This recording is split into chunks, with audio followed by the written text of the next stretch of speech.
The desert's whisper. The desert stretched endlessly before him, an ocean of gold frozen beneath the sun, each dune a crest of time's slow tide. The traveler moved in silence, his camel's hooves sinking softly into the sand that had swallowed dynasties and dreams alike. The horizon shimmered with heat, but beneath that illusion lay something older, something alive. The Bedouins had warned him of the hum, an invisible sound that thrummed beneath the pyramids, when the air was still enough to hear the voice of the earth. They said it was a whisper of gods entombed, a breath that had never ceased since the dawn of the two lands. He had laughed then, as any scholar would, dismissing it as desert superstition. Yet now, under the dying light, he began to feel it too, a subtle quiver underfoot, so faint that one might mistake it for the pulse of one's own heart. He was not the first to seek this mystery, though most had forgotten the names of those who did. The sands did not remember men. They remembered motion, vibration, the secret murmuring of stone. The traveller, his name was Elias, had crossed from Alexandria through the Fayoum, following a line of half-erased glyphs that marked an ancient pilgrim's path. Each night by his campfire he had opened a small leather notebook, transcribing what he saw, the constellations above, and the shifting patterns of wind that seemed to sing faintly in low tones. He began to note that the hum was stronger at dawn, just as the first light touched the horizon, as if the earth itself inhaled in preparation for the day. He wrote that perhaps the pyramids were not monuments at all, but instruments, vast chambers designed to echo the music of the cosmos. One night, he joined a caravan of Bedouins who travelled north toward Giza, their camels laden with salt and grain. Around the fire, the oldest among them, a man named Harun, spoke of the room that breathes. His eyes, clouded yet sharp with memory, reflected the flame. As he said, the chamber lay beneath the pyramid, sealed since before Khufu's birth. He told of men who had camped near the plateau and vanished, their tents found still upright, cups of tea half filled with sand. Harun said, the hum grew louder on those nights, and that when it reached its peak, the stars above the pyramid appeared to tremble. Elias listened, skeptical yet entranced. When Harun's voice fell silent, the desert wind filled the void, carrying a tone, a deep, distant vibration that seemed to move through the very bones of the world. It began as an illusion, or so Elias thought. The hum resonated not in his ears but behind them, inside the skull, as if the air itself were alive with memory. He tried to dismiss it as wind across the dunes, but the frequency never wavered, constant and low, a note that felt deliberate. He took out his compass, and its needle quivered without direction. The camels began to shift uneasily, their eyes rolling toward the dark horizon. Even Harun muttered a prayer to the old gods and threw salt into the fire. It is the Deep One, he said softly, the voice of the chamber that still sings for its king. The next morning, Elias awoke before the others and walked toward the plateau. The rising sun gilded the pyramid's peak, its lines impossibly precise, its shadow stretching like an arrow across the desert floor. He stood at its base and placed his hand upon the stone. The limestone was cool, impossibly smooth. Beneath his palm, he felt it again, a faint tremor, rhythmic and unending. He pressed his ear to the surface, and the hum grew clearer, not mechanical but melodic, like the distant echo of 1,000 monks chanting beneath the earth. He drew back in wonder, and for the first time in his rational life, felt the boundary between science and myth blur like the mirage before him. That day he ventured into the narrow corridors of the pyramid, following official tours at first, pretending to be a tourist while secretly taking notes. The air was heavy and thick with the scent of age. Every step reverberated faintly, and when the guide spoke, his voice fractured into endless reflections, bouncing through unseen passageways. Elias paused before the king's chamber, where the granite sarcophagus stood alone in the dim light. He knelt beside it, running his fingers along the stone's edge, and there it was again, a hum, stronger here, almost tangible. He struck the stone gently with a metal pen, and it sang back, resonating at a perfect pitch that vibrated in his chest. He recorded the tone on a small device, unaware that this moment would mark the beginning of his descent into a mystery that had swallowed scholars far wiser than himself. That night he returned to Cairo, restless. The hum followed him even there, faint but persistent, like a heartbeat in the walls. He tried to drown it with the noise of the city, the call of the muezzin, the chatter of the markets. But the sound lay beneath all things, steady as breath. He began to dream dreams of corridors filled with golden dust, of torches burning in airless spaces, of a vast chamber deep below where the walls themselves seemed to breathe. Each morning, he woke with a taste of copper on his tongue and a single word echoing in his mind, though he did not yet know its meaning: Menka. Elias sought out libraries, archives, forgotten monographs of early Egyptologists. None mentioned a hum, though some spoke of peculiar acoustics within the pyramid's chambers. In one account from 1882, a British explorer described feeling a living vibration when reciting verses aloud in the king's chamber, as though the walls themselves replied. Elias compared this to his own recordings, analyzing the frequencies on his equipment. What he found defied logic. The hum operated on multiple overlapping frequencies, creating interference patterns too complex for natural origin. Yet each tone corresponded to ratios found in Pythagorean harmonics, suggesting a deliberate design. Days turned into weeks. The hum became both obsession and companion. He began to map its rhythm, noting when it intensified, always at sunset and before dawn, and particularly during equinox.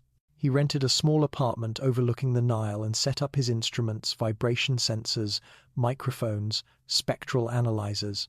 Each night he captured faint pulses emanating from the direction of Giza. Sometimes, when he played the recordings backward, he swore he could hear whispers, words too old for language, shaped more by breath than speech. His notebooks filled with diagrams of waveforms, intersecting circles, and notes scrawled in haste. Not sound resonance, not mechanical living. It was during one such night that Harun appeared again at his door, carrying a small, weathered object wrapped in cloth. "For you," the old man said, his voice grave. Inside lay a shard of black stone, smooth and slightly curved, carved with faint hieroglyphs of a figure holding a tuning fork before a pyramid. Harun told him it came from a tomb unearthed near Saqqara, a tomb sealed for millennia. The inscription, he said, spoke of the one who sang to the stone. Elias traced the glyphs, feeling a chill. Beneath the symbols, he noticed an engraving, almost invisible. Concentric circles radiating outward, like sound waves frozen in rock. That night, he placed the shard near his instruments. The sensors immediately spiked, detecting an oscillation invisible to human ears. He stared at the readings, his pulse quickening. The shard was resonating not from any external source, but seemingly in sympathy with the hum from Giza. He recorded for hours, until the first call to prayer drifted through the dawn. Then, for the briefest moment, the hum ceased, replaced by silence so complete it seemed to swallow the world. The sudden absence was unbearable. Elias realized then that the sound had woven itself into his being. Without it, the universe felt hollow. He knew he could no longer observe from afar. He would have to return to Giza, not as a tourist or scholar, but as a pilgrim. He packed lightly only his notebook, the shard, and a small recorder. Harun accompanied him once more, warning that the hum was not merely sound but memory, that to follow it was to awaken what should remain asleep. But Elias was already lost to reason. The hum called to him now in dreams and waking moments alike, a tone beneath thought itself.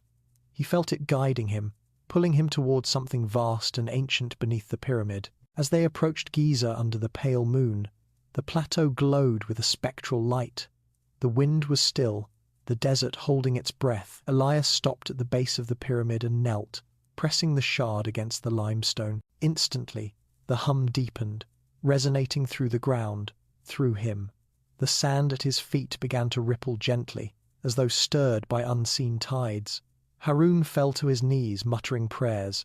Elias, transfixed, whispered the word that had haunted his dreams, Menka.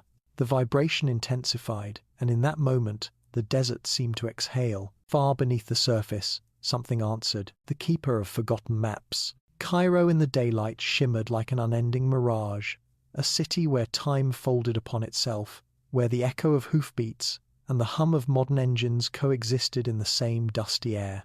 Elias walked through its narrow streets with the shard wrapped carefully in linen inside his satchel, its weight both comforting and ominous. The hum still haunted him, softer now, as if receding into the city's undercurrent, hiding beneath the drone of humanity. He had one destination in mind, the National Library's restricted wing, where old cartographic scrolls and forbidden manuscripts from the Ottoman and Pharaonic periods lay entombed behind glass and silence. Rumour had it that somewhere in those archives a map existed not of the Nile or of Egypt's provinces, but of what lay beneath the Giza plateau itself. The custodian of these forgotten maps was a man named Amun Rafiq, once a scholar of renown, now a recluse cloaked in dust and rumour. They called him the Keeper. Elias found him seated among stacks of parchment, his fingers stained with ink, his eyes pale and unfocused like a man who had stared too long into eternity. The room smelled of parchment and decay, the air thick with the whisper of turning pages. When Elias approached, Amun did not look up at first. Only after a long silence did he murmur, "The one who follows the hum has come again. It always begins the same." Elias hesitated, uncertain whether the man spoke metaphor or madness. "I seek the map beneath the pyramid," he said quietly. "The one said to be copied from the Alexandrian archives." The old scholar smiled faintly, the expression brittle as parchment. "Ah," he said, "the map that leads not downward but inward." He gestured to a locked cabinet behind him, its glass fogged by the weight of years. From within, he withdrew a roll of papyrus so fragile it seemed to sigh as it touched the air. The edges were blackened, the ink faded, yet the lines upon it pulsed faintly with geometric precision, a network of corridors spiraling beneath the pyramid like the veins of a living heart. "This," Amun said, "is not a map in the sense you understand. It is a diagram of resonance, of the sound that shapes the stone. It was said to be transcribed from an original kept in the great library before its burning drawn by a priest-engineer of Khufu's court. The chamber of still air, the room that breathes, they are marked here not as spaces but as nodes of vibration. The pyramid is not built upon the earth, it is tuned to it." Elias bent closer. The inked symbols formed a pattern of circles and triangles intersecting at exact proportions. At the very centre, beneath the lowest known chamber, lay a symbol unlike any he had seen, 3 concentric rings enclosing an eye, its pupil rendered not as a dot but as a spiral. Around it were hieratic notes that Amun translated softly. "Where the air does not move, there the world listens." The scholar's voice dropped lower. "Those who tried to descend to that place never returned. The ancient builders called it the Chamber of Silence. But silence is deceptive. They say the chamber hums with the tone of creation itself, and those who hear it too long begin to lose their own names." He fixed Elias with an unblinking gaze. "You have heard it already, haven't you?" Elias nodded slowly, unable to lie. Amun sighed, as though confirming an old prophecy. "Then it is too late. The hum marks its listeners. It does not choose them by accident." He leaned closer, his breath carrying the faint scent of ink and myrrh. "Do you know of Menka?" The name sent a shiver through Elias. "Only as a dream," he admitted. "A voice that called to me." "Menka was the last of the high priests of resonance," Amun said, "keeper of the tones. He was said to have stood before the pharaoh and sung the stones into place. His hymn aligned the pyramid's angles with the pulse of the earth. But when he died, his disciples entombed him not in gold but in silence, deep below, where his final breath became the hum that still lingers. Some say it was his punishment, others that it was his apotheosis, that he became the vibration itself." Elias stared at the map, the spiral drawing his gaze as though it were a vortex. "How did you come to possess this?" he asked. Amun smiled without mirth. "It found me," he said simply, "as it finds all who listen too closely.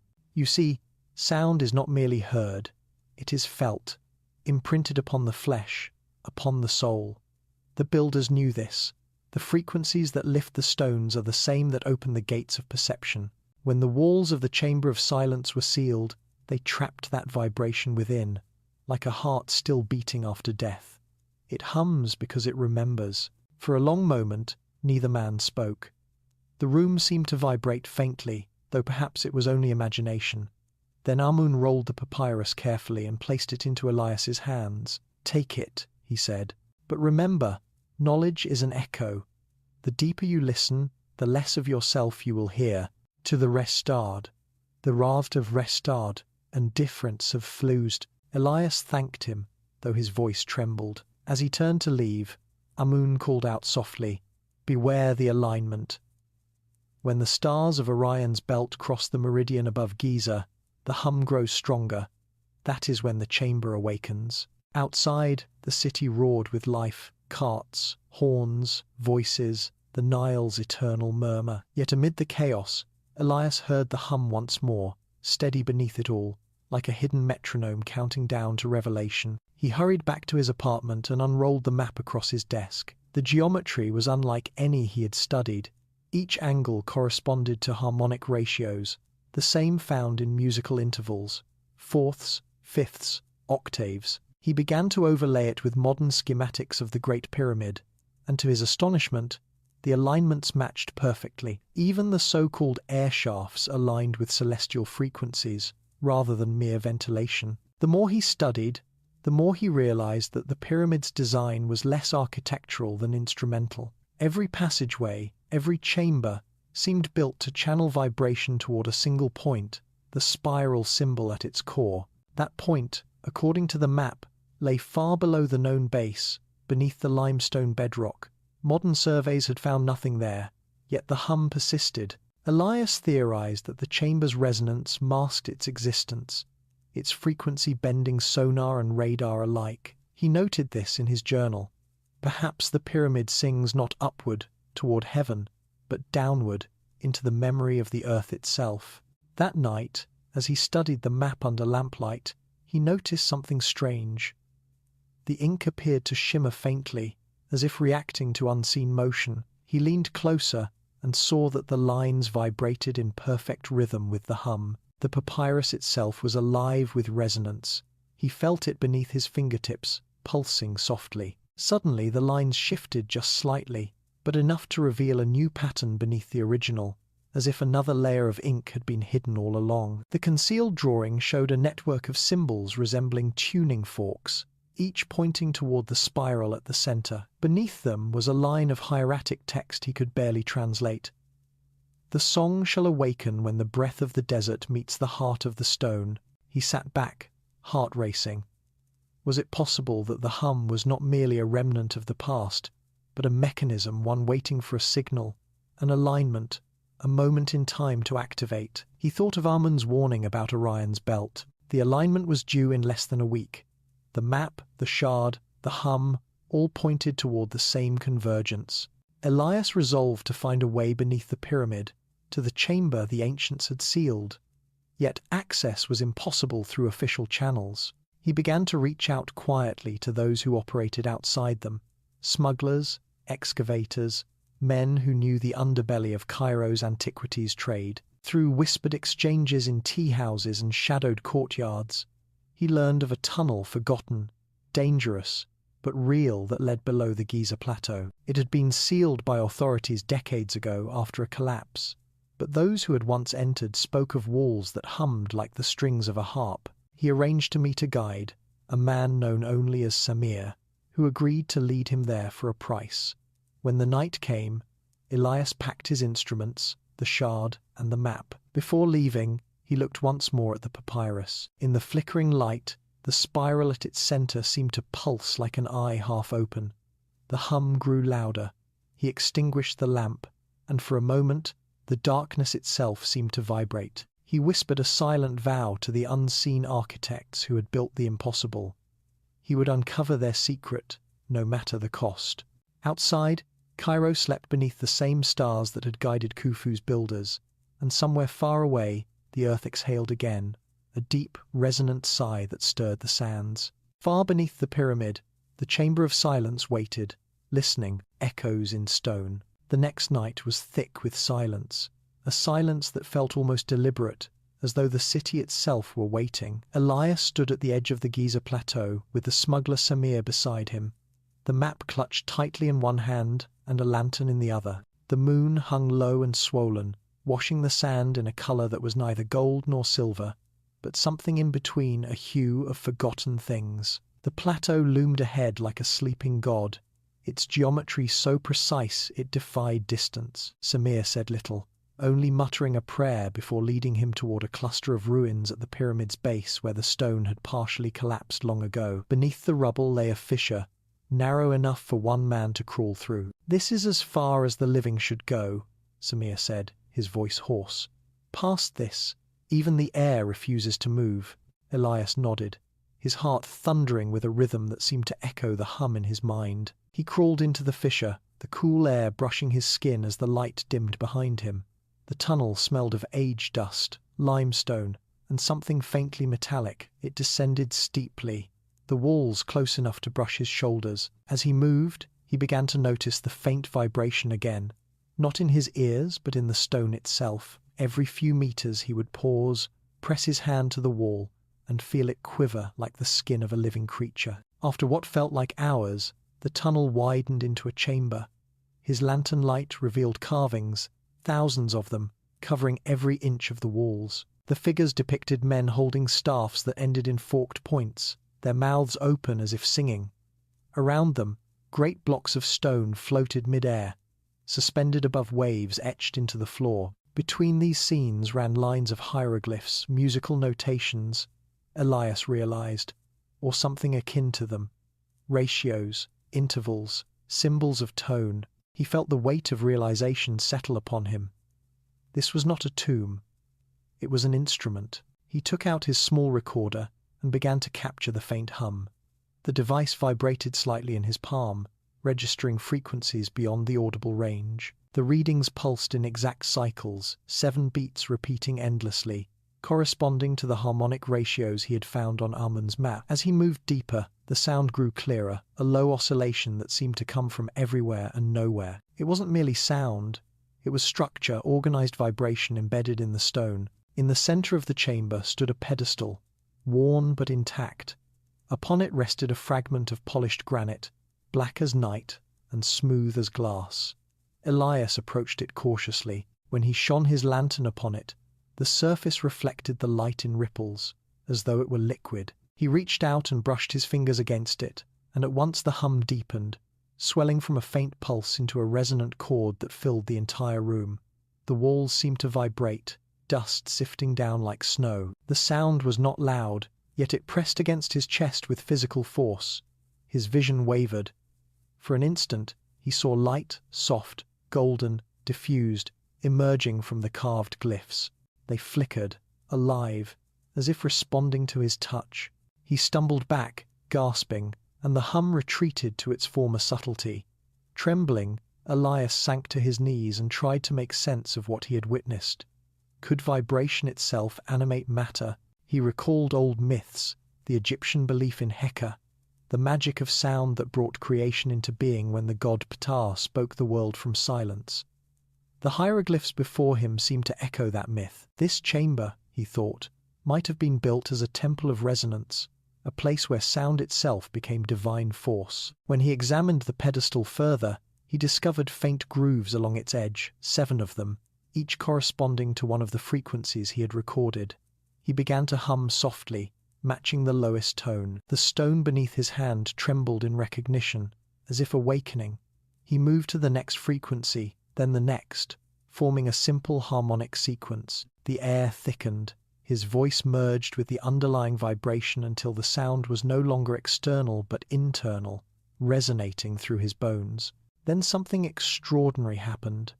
A section of the wall ahead rippled like fabric, revealing a narrow passageway previously invisible. Elias stood frozen, scarcely daring to breathe. The hum had responded to his voice, unlocking stone as though it were memory. He hesitated only a moment before stepping through the threshold. The passage beyond was utterly dark, yet the air was warmer, denser, and alive with vibration. He lit another lamp, but its flame bent oddly, drawn toward the walls as if the air itself were shifting in rhythm. The corridor descended further into the earth, its ceiling low and arched. Every step he took seemed to echo a beat not his own, as though the pyramid's heart was pulsing around him. He began to record his observations aloud. The hum operates as harmonic resonance, stone vibrating at set frequencies, possibly intentional design for acoustic transmission. Yet his scientific voice faltered, overtaken by awe. No natural echo behaves this way. It responds to tone selectively, consciously. He paused, listening. Somewhere ahead, a faint tone emerged, higher than before, weaving through the air like the note of a glass instrument. It fluctuated, forming patterns intervals that resolved and dissolved in perfect mathematical ratios. It was almost as though the pyramid was singing back to him. He followed the sound until the passage opened into another chamber. This one was vast, its ceiling lost in shadow. The walls were lined with massive blocks of granite, each cut so precisely that the seams were invisible. In the center stood a sarcophagus-like structure, empty but humming faintly. The tone here was deeper, slower, like the heartbeat of the earth. When he placed his instruments on the floor, the sensors registered frequencies synchronized with the planet's own electromagnetic resonance. Elias stared at the data, incredulous. The pyramid wasn't simply aligned to the stars, it was tuned to the planet itself. He circled the chamber, tracing the carvings with his fingers. One panel depicted Khufu standing before a group of priests, each holding an object shaped like a forked rod. Between them hung a floating stone block, perfectly balanced. Another panel showed the same priest standing before a circular opening in the ground, from which spirals of sound emanated.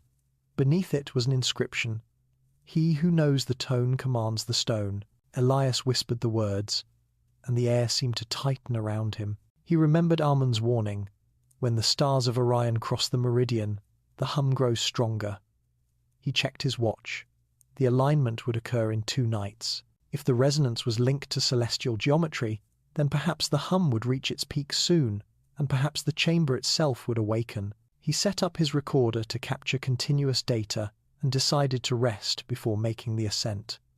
As he lay on the cold stone, he could feel the vibration through his spine, a rhythm steady as breathing. His mind drifted between sleep and wakefulness, and in that liminal state he heard it, a whispering voice, low and rhythmic, speaking in syllables that pulsed like music.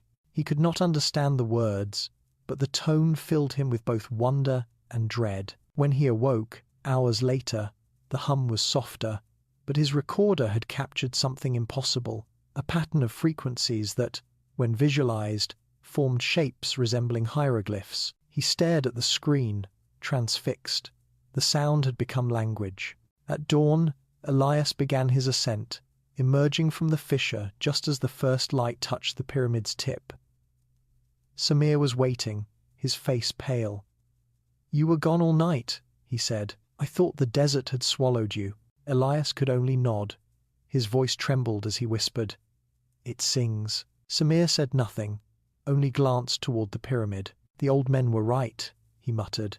"The stones remember." They parted ways without farewell.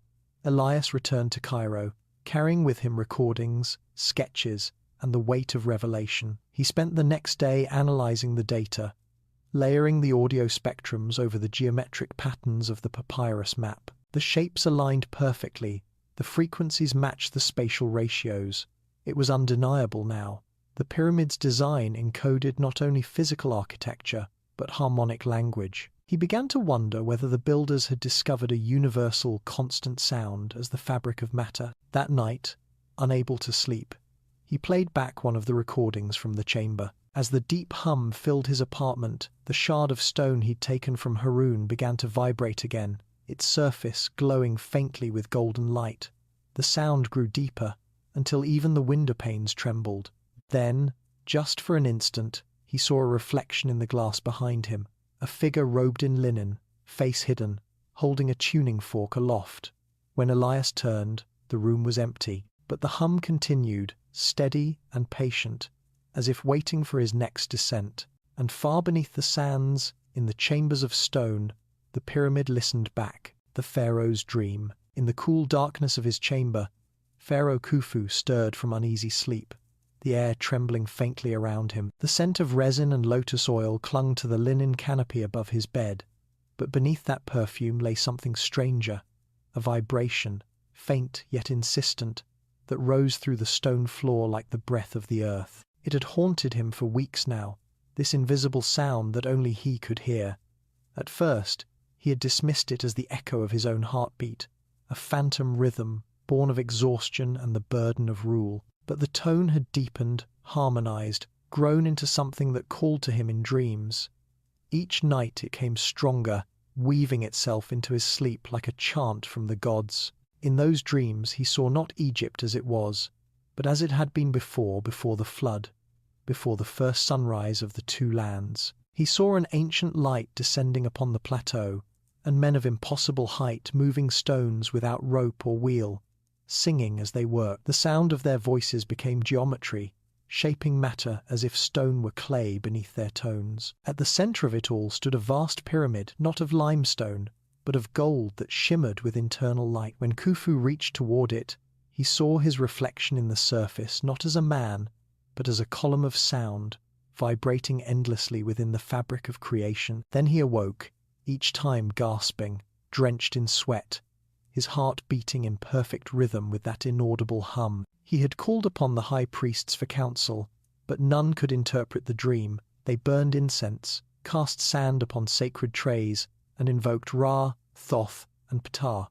Yet all their rituals dissolved into silence before the hum's low, unyielding tone. It was the youngest among them, a man named Menka, quiet and slender, who dared to speak plainly. "Majesty," he said, bowing low, "the sound you hear is not madness, it is memory. The earth remembers what the gods built before men. Perhaps you are chosen to complete what they began." Khufu studied him with weary eyes. "And what is it that they began, Menka?" "The tuning of the world," the priest replied softly. "Before words, before breath, there was vibration. The gods shaped the cosmos with tone. When the balance faltered, chaos returned. You hear the sound because it calls for restoration." The pharaoh's gaze drifted toward the window slit, where the horizon glowed with dawn's first flame.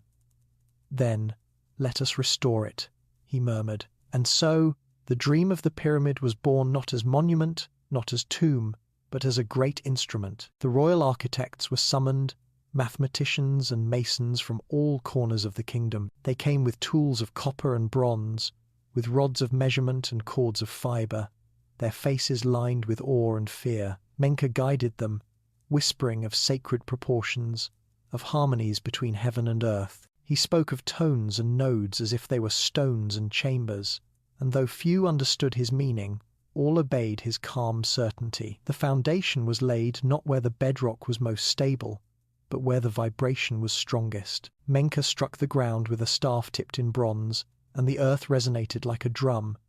"Here," he said, "the heart of the world beats loudest. Here we will build its amplifier. By through Lingzar face, not Elide Adi." Khufu watched the first stone set into place, each block aligned with astronomical precision. The architects measured shadows and stars, but Menka measured sound standing still, listening to the low tremor of the wind through the sand, marking points where the tone grew sharp or soft. He commanded the workers to carve the limestone with rhythmic strokes, each strike following a cadence he dictated. Soon the labor itself became music, thousands of men lifting, pulling, hammering in perfect rhythm, their chants blending with the desert's hum. Travelers from far lands spoke of a strange song that rose from the plateau each day, a harmony of voices and stone that could be heard for miles. As the pyramid rose, so too did Khufu's obsession. Each night he returned to the dream, the golden structure, the resonant light, and each morning he demanded new changes to the plans, new alignments, new precision. The builders grew weary, the treasury groaned under the weight of his vision, but still he pressed on. He believed that when the pyramid was complete, it would sing a sound so pure that it would bridge the mortal and divine. Menka alone understood the deeper secret. The pharaoh thought himself the architect of eternity, but he was only a conduit. The design came not from his will, but from the hum itself. Menka had begun to decipher it, its ratios, its intervals. He realized that the pyramid was being constructed not upward toward the sun, but downward, into resonance with the earth's core. The chambers, the shafts, the alignment with the stars, All were elements of a vast harmonic equation. At the center would be the chamber of still air, a space tuned so precisely that all motion ceased, where sound itself folded inward until it became silence. Khufu's attendants began to whisper that their ruler no longer slept. He wandered the construction site at night, murmuring to the stones, pressing his ear to the unfinished walls as if to listen to their secrets. He dismissed his physicians, declaring that his malady was divine. Menka grew fearful not for himself, but for the balance. He had felt the power of the hum growing stronger, had seen torches flicker when he entered the lower tunnels. Sometimes, when the workers sang their lifting chants, the stones would shift without human touch, sliding into place as if guided by unseen hands. The pyramid was awakening, responding to its own song. When the final capstone was placed, the desert fell eerily still. The air vibrated with tension, as if awaiting a single note to resolve the chord of creation. Khufu stood upon the plateau, his heart trembling with the hum that now surrounded him. Menka approached and bowed low. "It is done," he said. "The great instrument is complete." That night, Khufu descended alone into the king's chamber, bearing no torch. He lay upon the granite sarcophagus, closed his eyes, and began to hum the tone that had haunted him. The stone replied, its resonance growing until it filled the chamber with shimmering sound. The vibration passed through him, into the walls, into the pyramid itself. Outside, the sands began to ripple, as if stirred by invisible tides. The stars overhead seemed to shimmer with unnatural clarity. In the priest's quarters, Menka awoke from a dream of blinding light. He rushed to the pyramid, calling the guards, but none dared enter. Within, Khufu's hum had become a roar of frequencies that no human throat could produce. The very air bent with it, waves of pressure warping the torchlight. Menka fell to his knees, covering his ears, though the sound was not heard but felt deep in his bones. And then, as suddenly as it had begun, the vibration ceased. When they entered the chamber at dawn, the sarcophagus was empty. No body, no trace of the pharaoh, only a faint shimmering in the air and the lingering echo of a note that never truly ended. Menka stood in silence, knowing that the king had crossed the boundary he himself had only dared to study. The hum that filled the pyramid thereafter was softer, subtler, yet constant, a resonance that seemed to breathe, to remember. The builders sealed the passages, entombing the secret within the earth. Centuries would pass, dynasties would crumble, the sands would swallow the causeways, but the hum remained. It whispered to those who listened too closely, weaving its way into dreams and legend alike. And though men would call Khufu a tyrant, a dreamer, or a fool, the truth was simpler. He had not built a tomb. He had built a bridge, a resonant gate between the silence of gods and the noise of man. Far below, in the chamber where no air moved, the vibration persisted, steady, patient, eternal. It waited for another dreamer, another listener. And somewhere in the future, in the quiet of a Cairo apartment filled with strange recordings and scattered notes, a man named Elias would hear its call once more. The hymn of the architects. The sun rose heavy and red above the desert as the morning chants began the chorus of thousands of workers, calling rhythm into existence. Their voices rose in slow unison, low and sonorous, echoing off the limestone like a tide against stone cliffs. Each word, each beat of the drum, each breath of the overseer's horn was measured to the rhythm dictated by Menka, the high priest of resonance. The architects and labourers alike had long ceased to question him, for in his presence even the air seemed to listen. He would walk among the builders barefoot, his linen robes streaked with dust, his gaze fixed not on what they built, but on what they sounded like while building. He had instructed them that every hammer stroke must fall in time, that no stone be placed unless it was sung into position. To outsiders, it might have appeared ritual, a superstition meant to inspire discipline, but those who worked the closest to Menka knew something else. They had seen it happen. They had seen blocks weighing many tons rise more easily when the chants reached certain harmonies, when the tones of human voice joined the throbbing rhythm of drums and struck the right frequency. The desert itself seemed to assist. The men felt lighter, ropes stretched less, pulleys groaned less. It was as though gravity itself swayed to their song. The hymn had been given to Menka in a dream, or so he claimed. It came not as words, but as vibration, a pulse that translated itself into melody when he awoke. He called it the Song of the Foundation. Each note corresponded to a measure of stone, each interval to an angle of alignment. When the architects carved the passages, they did so according to its meter. When they laid the great limestone blocks, their edges sang faintly, resonating in sympathy. The pyramid grew like a living organism, one chamber harmonizing with another, every corridor designed not merely for passage, but for tone. At noon, when the heat drove men to shade, Menka would retreat to the inner sanctum beneath the scaffolding, a simple tent lined with papyrus scrolls.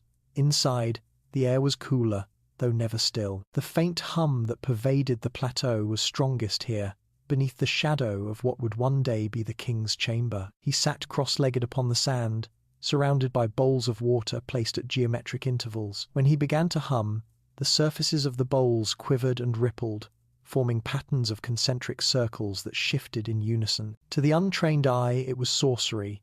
To Menka, it was science, the shaping of matter through sound. He recorded his findings in glyphs that would later vanish with the ages. That sound, when tuned to the ratio of 2 to 3 or 4 to 5, could lift dust, that when multiplied by the harmonic of the earth's pulse, it could move stone. His assistants observed in awe as grains of sand danced into perfect mandalas across bronze plates when exposed to certain frequencies. They asked what force they witnessed, and Menka would reply, the same that spoke the stars into being. As the pyramid neared completion, the hymn evolved. The workers began to call it the breath of Ptah, after the god who created the world by speaking its names. Each day the melody deepened, echoing through the desert like thunder from within the ground. The people of nearby villages heard it and believed the pharaoh's men were conjuring gods. The animals fled the plateau, and even the birds flew wide around it, for the air above shimmered with unseen currents. Khufu would often stand beside Menka during these moments, his golden robes heavy with sweat, his eyes wild with the fever of creation. "It listens," he whispered once, as the pyramid's growing bulk seemed to vibrate faintly beneath their feet. "Do you feel it, priest? It knows what we are doing." Menka nodded solemnly. "It is awakening." The king's chamber was the first to reveal its secret. When the granite walls were sealed and the workers chanted within, their voices returned multiplied, one tone splitting into 10, then 20, until the room sang like a great bell struck by silence itself. The echoes formed sustained harmonies that did not decay but lingered, hovering in the air like invisible light. It was there Menka first perceived the third tone, a frequency not sung by man nor produced by stone, but arising from their meeting. That tone, he realized, was the hum Khufu had dreamed of. He gathered his closest disciples and taught them the deeper verses of the hymn. They would enter the chamber at dusk, light a single torch, and sing. As their voices intertwined, the granite began to shimmer. The air grew dense, their torches bent inwards, flames drawn toward the center. Some of the men fainted, others wept. The resonance was not loud, but total, penetrating the body, the bone, the thought. When the final note faded, silence returned, and for a heartbeat the world seemed to pause. Menka wrote that this silence was the true purpose of the pyramid, to create a space where the boundary between sound and stillness dissolved. He called it the threshold of Ptah, where creation and destruction met as one. He warned Khufu that this power was not meant for mortals, but the pharaoh's hunger for eternity was greater than caution. "Let the chamber breathe," Khufu commanded. "Let it speak my name until the end of time. Be versed from desire, if you things slept of higher." And so Menka obeyed, though in secret he inscribed warnings deep in the lower passages, carved in glyphs so small that only the most attentive eye might find them.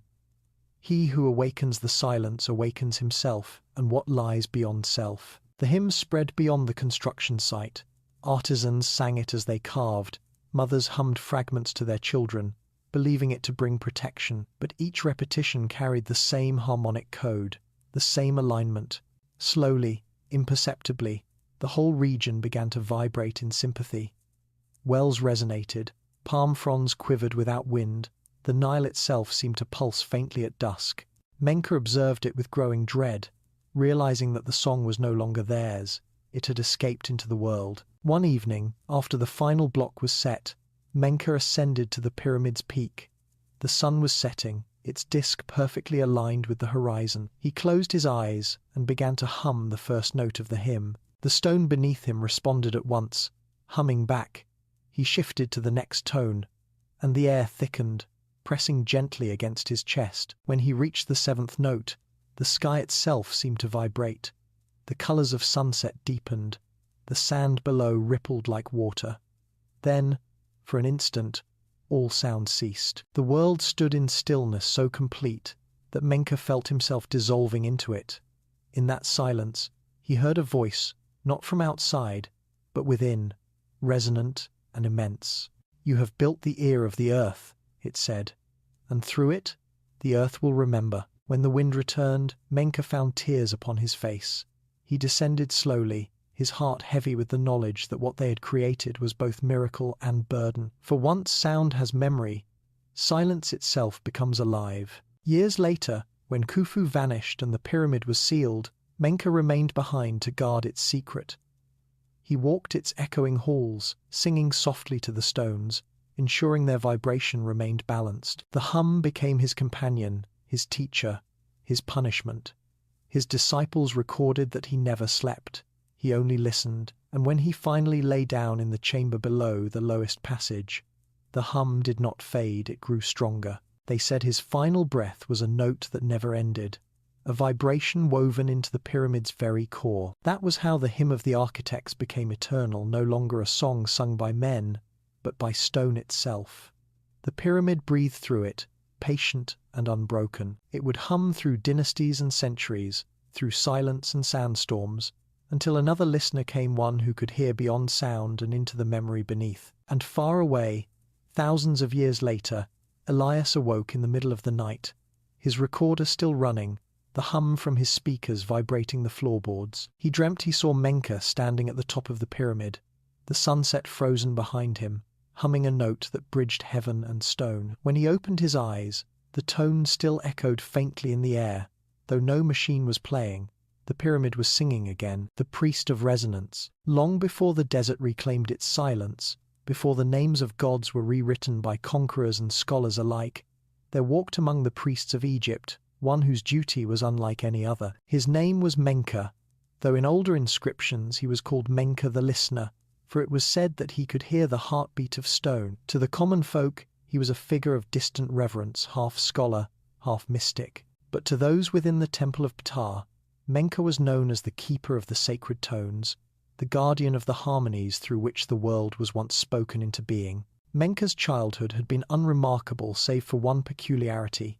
He could hear what others could not. When the wind moved through the temple colonnades, he would pause and name its pitch. When the great gong of worship was struck, he could tell which priest had struck it by the faint imperfections of its resonance. The high priests, seeing divine favor in such sensitivity, took him from his family and raised him among the acolytes of sound. There, within chambers filled with flutes of reed and bowls of bronze, Menka learned the mathematics of music, the intervals, the harmonic ratios, the language by which the Egyptians believed gods communicated with the cosmos. In time, he discovered that vibration was not merely an art, but a force. With careful tuning, he could cause grains of sand to dance into geometric shapes, could make water tremble into forms that mirrored the symbols of the gods. When he stood within the hypostyle halls of Memphis and chanted the secret names of creation, the columns themselves seemed to answer. It was then the high priest declared Menka chosen and entrusted him with the scrolls of Sekhemton, the lost art of resonant command. From that day forward, Menka's duty was to listen to measure the hum of the earth, the pulse of the stars, and the tones that bound them together. Years passed, and the call came from Pharaoh Khufu himself, seeking one who could interpret the hum that disturbed his dreams. When Menka stood before him, the pharaoh asked not for prophecy, but for understanding. "The sound follows me into sleep," Khufu said. "It fills my breath, my bones. Is it madness, priest, or is it the voice of Ra?" Menka bowed low. "Majesty, it is neither. It is memory. The hum you hear is the echo of the world remembering itself. Khufu stared, unsettled. And can it be silenced? Not silenced, Menka answered, only harmonized. So it was that Menka became the priest of resonance, charged with transforming the pharaoh's dream into stone. He oversaw not just the geometry of the pyramid, but its tone. Beneath his guidance, builders measured not only by cubit and star, but by sound. Each passageway was carved to carry specific frequencies. Each chamber was tuned to a harmonic ratio. Even the capstone was chosen for its pitch when struck by bronze. To Menka, architecture was symphony, the pyramid, an instrument through which the earth itself would sing. He built secret devices to test the unseen properties of sound. Some were simple, bronze bowls filled with water that rippled when exposed to chant. Others were strange and complex rods of crystal that vibrated when placed near the limestone blocks, emitting faint, sustained notes. The priests whispered that these were gifts of Thoth himself, who taught Menka how to make stone breathe. Yet Menka always deflected such praise. "It is not I who commands the tone," he would say. "It is the tone that commands me." One evening, deep within the construction site, Menka gathered a small circle of his most trusted apprentices. He led them to a newly finished chamber, the one that would later be called the subterranean hall. The air was cool, untouched. Torches flickered uncertainly against the walls. Menka instructed them to extinguish every flame, and they obeyed, leaving only the faint blue glow of the night seeping in from the shaft above. Then Menka began to hum. It started as a simple note, low and pure, vibrating at the edge of hearing. The stone responded faintly, a whisper beneath the sound. Then, slowly, the apprentices joined, their voices layered in intervals of perfect fourths and fifths. The chamber trembled. Dust fell in fine curtains from the ceiling, yet the vibration was not destructive, it was alive. When they reached the seventh tone, the sound merged into a single continuous wave. It pressed against their chests, passed through their bones, blurred the boundaries between voice and stone. In that moment, the air ceased to move. Torches extinguished themselves. Silence filled the space. But it was not absence, it was pressure, presence, an infinite stillness that hummed without sound. One apprentice, overcome by awe, whispered, "What is this?" Menka replied softly, "This is the place where sound becomes light." He explained later that what they had experienced was the perfect resonance, the alignment of all tones into one frequency so complete that motion ceased. "It is the voice of creation paused in remembrance," he told them, "and the place where it dwells is sacred beyond measure. No mortal should disturb it once sealed." But Khufu, when told of this, demanded the chamber be included in his design. "Then seal me within it," he said, "for I will rest where the gods still speak." Menka protested, but the pharaoh's will was law. Reluctantly, he prepared the chamber for eternal balance, embedding within its walls small cavities carved at precise intervals, each filled with powdered crystal to maintain the harmonic pitch. When it was done, he sat alone before the entrance, humming the closing tone, the note of stillness to bind the frequencies together. The stone responded, sealing the vibrations into the walls. Even after the chamber was closed, those who walked above could feel a faint tremor beneath their feet. The pyramid had begun to hum. In the final days of construction, Menka's apprentices noticed his growing frailty. He ate little, slept less. He claimed the tones followed him now, even outside the pyramid. "They live in me," he confessed to one. "The resonance remembers its source." His skin seemed to shimmer faintly in torchlight, as though the vibration had altered him. When he spoke, his voice carried strange harmonics, echoing faintly in the air long after his words ended. The night before the pyramid's completion, Menka descended alone into the lowest passageway. He carried with him a small bronze fork, struck once to produce a tone that matched the hum of the chamber. Witnesses claimed the sound lingered for hours, rising and falling like breath. When morning came, Menka was gone. Only his staff remained, placed upright in the sand beside the sealed entrance. From that day onward, the hum of the pyramid was said to deepen, settling into the frequency still heard by those who listened closely. Centuries later, the name of Menka was forgotten by men but not by stone. His chant persisted, woven into the hum that underlay the desert winds. The priests who came after spoke of the voice beneath, a sound that guided souls to the afterlife. Some said it was the echo of Khufu himself. Others whispered it was Menka the priest who became resonance. And now, in a modern world that no longer believed in gods, Elias sat in the glow of his flickering desk lamp, unaware that his name had entered the same current of destiny. The frequencies he analyzed on his laptop traced the same ratios Menka once sang. The hum beneath the pyramid still carried the priest's breath, transmuted through millennia of silence. Elias pressed play on his latest recording. A low tone filled the room, steady and perfect. Then, faintly, a second tone joined it so subtle he thought it a trick of the ear. But it was real. The interference between the two created a third vibration, pulsing like a heartbeat. Elias froze. He had heard this rhythm before, not in his data, but in his dreams, the same pulse that had guided Khufu, that had spoken to Menka in the dark. His chest tightened, his vision swam, and for a fleeting moment he thought he could hear words embedded within the sound, ancient Egyptian syllables, barely decipherable, but unmistakable. The chamber breathes. He stumbled back from the desk, heart hammering. The hum did not fade. It grew clearer, sharper. The shard on his table began to tremble, emitting a faint golden glow. On his monitor, the waveform of the sound twisted, forming a spiral 3 concentric rings around an eye. He recognized it instantly. It was the same symbol from the papyrus map. Somewhere, deep beneath the sands, the forbidden chamber stirred, and the priest of resonance lost to time, buried in silence, listened still, the chamber of still air. The descent began in the quiet hours before dawn, when even the desert seemed to withhold its breath. Elias stood once more at the base of the Great Pyramid, the moonlight pale against its ancient flanks. The air was cooler here, touched by the faint scent of dust and old stone. In his pack he carried the papyrus map, the shard that hummed when near the pyramid, and a small array of instruments, a digital recorder, a frequency analyzer, and a thin microphone designed to detect subsonic vibration. But despite the precision of his tools, he could not shake the feeling that he was following something far older than science, something that listened and waited. Samir had refused to accompany him this time. "You go where breath dies," he had warned. "There is no sound, no life. Men vanish there not because they are lost, but because they are remembered by something else."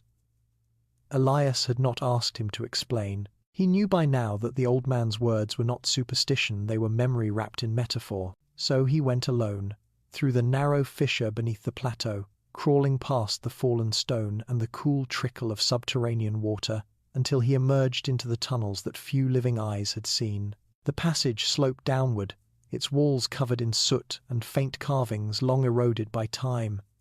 As he moved deeper, the faint hum he had come to know as his constant companion began to change. It no longer surrounded him. It seemed to come from within the walls themselves, pulsing faintly through the stone. He could feel it in his fingertips as he brushed the surface, an invisible rhythm, like a heartbeat in slow motion. He began to count the intervals between pulses, realizing that they matched perfectly the harmonic sequence recorded in his previous data, the same 7 frequencies that Menka had once used to seal the lower chambers. After several hundred meters, the tunnel widened into a low hall. Here the air grew dense, thick, as though heavy with the weight of centuries. His headlamp illuminated a vast block of granite that appeared to block the way forward. The map had shown this, the wall of resonance. He approached it cautiously and placed the shard of black stone against its surface. The shard immediately began to vibrate, emitting a low note that trembled through the ground. Elias could feel the pitch rising, aligning itself with the wall. Then, with a faint click that echoed through the corridor like the closing of an unseen door, a narrow seam appeared in the granite. A breath of stale air escaped, followed by silence so complete that it pressed against his eardrums. He stepped through. Inside, the sound vanished entirely. The hum that had followed him for weeks, the deep, omnipresent vibration of the pyramid was gone.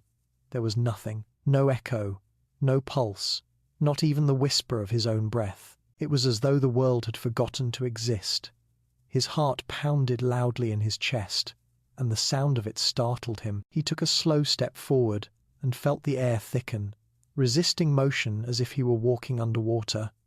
His headlamp flickered, the beam swallowed by the blackness ahead. He whispered a word, testing the acoustics, but the sound died instantly, consumed before it could bounce back. It was the purest silence he had ever known, terrifying in its completeness. He realized where he stood, the chamber of still air. He switched on his recorder and microphone, though he knew they would capture nothing. Still, he spoke into the void, describing the conditions, noting the density of the air, the temperature, the feel of pressure. The act of speaking felt strange, as if his voice did not belong to him, as if the space itself rejected vibration. And yet, beneath that absolute stillness, he sensed something faint, a presence, a waiting. He could not hear it, but he could feel it in his bones, in the tiny hairs on his skin, in the rhythm of his pulse slowing to match an external beat he could not define. He walked deeper into the chamber, counting his steps. The walls were perfectly smooth, carved from a single slab of limestone. His lamp caught faint markings, geometric symbols rather than hieroglyphs, circles intersected by lines, spirals contained within triangles. They reminded him of harmonic patterns, the kind produced by vibration on sand or water. In one corner, a single symbol stood apart, an eye formed by 3 concentric rings, the same one that had appeared on Ammon's map. Beneath it were 7 notches carved into the wall. Elias reached out, touching them in sequence. At his final touch, the air shivered. It was not sound, not yet, but a vibration, delicate and vast, like the tension before a storm. The silence cracked at its edges, the pressure shifted. Elias staggered as a low tone bloomed in the center of the room, too deep to be heard, only felt. His instruments flickered to life, readings spiking into chaos. The chamber began to breathe. The air moved subtly in waves, slow inhalations and exhalations that stirred his hair and chilled his skin. It was impossible. There was no vent, no opening, no mechanism, but the motion was undeniable. He felt it ripple through him, and in that movement he began to hear faint undertones, harmonic overtones stacked upon one another, building into a structure of sound that seemed older than speech. His recorder vibrated in his hand, the casing humming in sympathy. Then, from within the vibration, something began to take shape, a melody, faint and mournful, almost human. Elias sank to his knees, tears welling unbidden. He did not know why, but the sound filled him with both grief and awe. It was the same sequence of tones he had recorded in his apartment weeks ago, the same that had haunted his dreams. Now he understood they were not random frequencies. They were a hymn, the hymn of the architects. He whispered into the microphone, voice trembling. The chamber is singing. The melody grew, though not in volume. It expanded in dimension, wrapping around him, through him. For an instant, he saw light pale gold, rising like dust in a sunbeam, forming shapes that were neither matter nor illusion. He saw men in linen robes standing in this same space, their eyes closed, their voices joined in harmony. He saw Menka among them, his hands raised, the air shimmering around him. Then the vision dissolved, and he was alone once more. Yet not alone at all, the resonance of their presence still vibrated through him. He tried to stand, but found that the air resisted him again. The chamber's breathing grew shallower, quicker. The tones shifted, merging into a single sustained frequency. His instruments overloaded and went silent. His ears rang with the afterimage of sound, and his thoughts began to blur. The hum was no longer external, it was inside him, synchronizing with the rhythm of his heartbeat. He felt as though his body was dissolving into the vibration, his edges softening, his identity thinning into sound. He fought to focus, to record what was happening. In his final coherent moment, he noticed that the 7 notches on the wall now glowed faintly, golden like embers. They pulsed in perfect rhythm with the chamber's breath. He reached toward them instinctively, and the instant his fingertips brushed the first notch, the tone changed again, rising, splitting into chords that resonated with unbearable beauty. The air blazed with invisible light, then silence.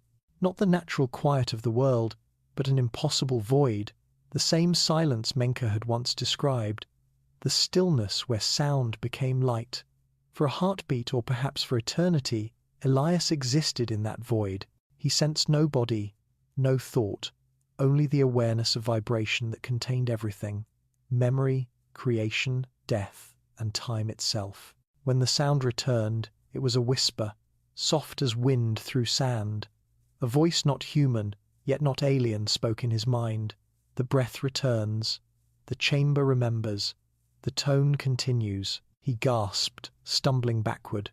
The glow faded. The chamber fell still once more. His headlamp flickered and died. He stood in darkness, trembling. Slowly, he became aware again of his own breathing, his own heartbeat. The hum had vanished, leaving only the faint echo of its rhythm within him. He found the exit by touch, crawling through the narrow passage until the air loosened, and the hum of the upper chambers returned a comforting noise after the suffocating silence below. When he emerged onto the plateau hours later, dawn was breaking. The desert was awash in gold, the pyramid's shadow long and cold. Elias collapsed onto the sand, the recorder clutched in his hand. Its screen flickered with a single line of data, repeating endlessly. Frequency detected, 7.8, 3 hertzes. The same frequency as the Earth's electromagnetic pulse, the Schumann resonance. He laughed weakly, half in wonder, half in disbelief. The chamber of still air was no tomb. It was a heart, a living resonator synchronized with the planet itself. But beneath his laughter, beneath the hum of the waking desert, something else stirred deep below a second pulse, faint but growing. The chamber was not silent anymore. It had heard him, and now, perhaps, it would sing again. The vibrations return. In the weeks that followed, Cairo seemed to hum. The vibration that had once belonged only to the desert now threaded its way through the city's bones, through the metal railings of bridges, the window panes of apartments, even the air above the Nile. It was faint, imperceptible to most, yet Elias felt it everywhere. He felt it beneath his footsteps on the street, in the murmuring crowd, in the silence between the calls to prayer. At first, he thought it was the after-effect of the chamber, the memory of its tone lingering within his body. But when his instruments began to register the same subsonic frequency, pulsing at exactly 7.83 hertzes, he understood that something larger was at play. The hum had awakened. He spent his days analyzing recordings from the chamber of still air, though no recording could truly capture its resonance. The frequencies layered over one another, like translucent veils, forming patterns that defied mathematics. Each time he played them, the sound shaped itself differently, as though alive. Spectral analysis revealed harmonics too precise to be random tones that corresponded to planetary vibrations, to the very heartbeat of the Earth itself. Yet interlaced with them were higher harmonics frequencies that did not belong to any known natural system. They formed geometric ratios that mirrored the proportions of the Great Pyramid, its angles, its alignment with Orion's belt. He realized, with a mixture of awe and dread, that the pyramid was not only resonating with the planet, but modulating it, adjusting the Earth's natural frequency through the chamber's awakening. The hum beneath the sands had joined the global rhythm once more. At night, Elias could not sleep. The sound filled his dreams, shaping images both strange and luminous. He saw waves of light moving beneath the desert, vast serpentine currents flowing like rivers through the bedrock, their motion synchronized with the stars. In these visions, he saw Menka again, the priest of resonance, standing before the glowing walls of the chamber, his palms raised to direct invisible energy through the stone, and behind him, the outline of Khufu, his body dissolving into pure vibration. When he awoke, his apartment trembled faintly. Glasses on the counter buzzed, the air thick with unseen motion. Even the plants on his windowsill swayed as if stirred by silent wind. The hum had followed him home, or perhaps it had never truly left him. He reached out to Amun Rafiq, the old keeper of maps, seeking explanation or absolution. The librarian agreed to meet him at dusk in the shadow of the mosque of Ibn Tulun, where the sound of the city could not drown their words. Amun arrived wrapped in a heavy shawl despite the warmth, his steps slow, his eyes hollow. When Elias told him what he had found, the tone, the data, the resonance, Amun only nodded, his expression one of sorrow rather than surprise. "I warned you," he said softly. "The hum is not a sound to be studied, it is a memory to be endured." "It's everywhere now," Elias said. "The instruments pick it up even here, far from Giza. It's growing stronger." Amun's eyes drifted toward the horizon, where the last light faded over the city. "Then it has begun," he murmured. "The pyramid has remembered its purpose. You did not awaken it, Elias, you simply reminded it that it could awaken." Elias frowned. "What purpose?" "To balance the world," Amun said. "When the first builders shaped the pyramid, they tuned it not to the heavens, as men believe, but to the pulse beneath. The earth hums, and when that hum falls out of harmony, chaos follows storms, earthquakes, plague. The chamber of still air was the tuning fork of creation. Its silence was the pause between breaths, keeping the balance steady." "You have broken that pause." Elias felt a chill run through him. "You mean I've unbalanced it?" "Not yet," the old man said. "But you have opened the path. The hum will seek harmony again, but it does not distinguish between stone and flesh. If the world is out of tune, it will tune what it can, starting with those who can hear it." That night, back in his apartment, Elias began to feel the truth of those words. The hum grew stronger within him, matching the rhythm of his heartbeat, reshaping it. His pulse slowed, deepened, aligned with the earth's vibration. He watched the oscillograph on his computer screen, the line steady and unwavering. Yet when he turned off the microphone, the waveform continued. The hum was no longer external. It was him. He tried to resist it, flooding the room with noise music, static, the blare of city traffic. But the tone persisted beneath it all, patient and constant. He could no longer tell where his thoughts ended and the vibration began. Sometimes, when he closed his eyes, he felt as though he were inside the chamber again, suspended in that impossible stillness. Then the visions began. At first, they came only in dreams, the flicker of torchlight on ancient walls, the faint echo of chanting, the shimmer of heat upon polished stone. But soon they bled into waking life. While walking along the Nile, he saw ripples in the water that formed the same geometric spirals as those carved on the chamber's wall. When he looked up at the sky, the stars seemed to pulse faintly, aligning themselves in rhythm with the hum. And sometimes, just before sleep, he heard whispers in a language older than Egyptian, a sequence of tones that formed meaning without words. He recorded everything obsessively, his notebooks filled with waveforms, sketches, translations of hieroglyphs. He began to notice patterns, messages encoded in the vibration itself.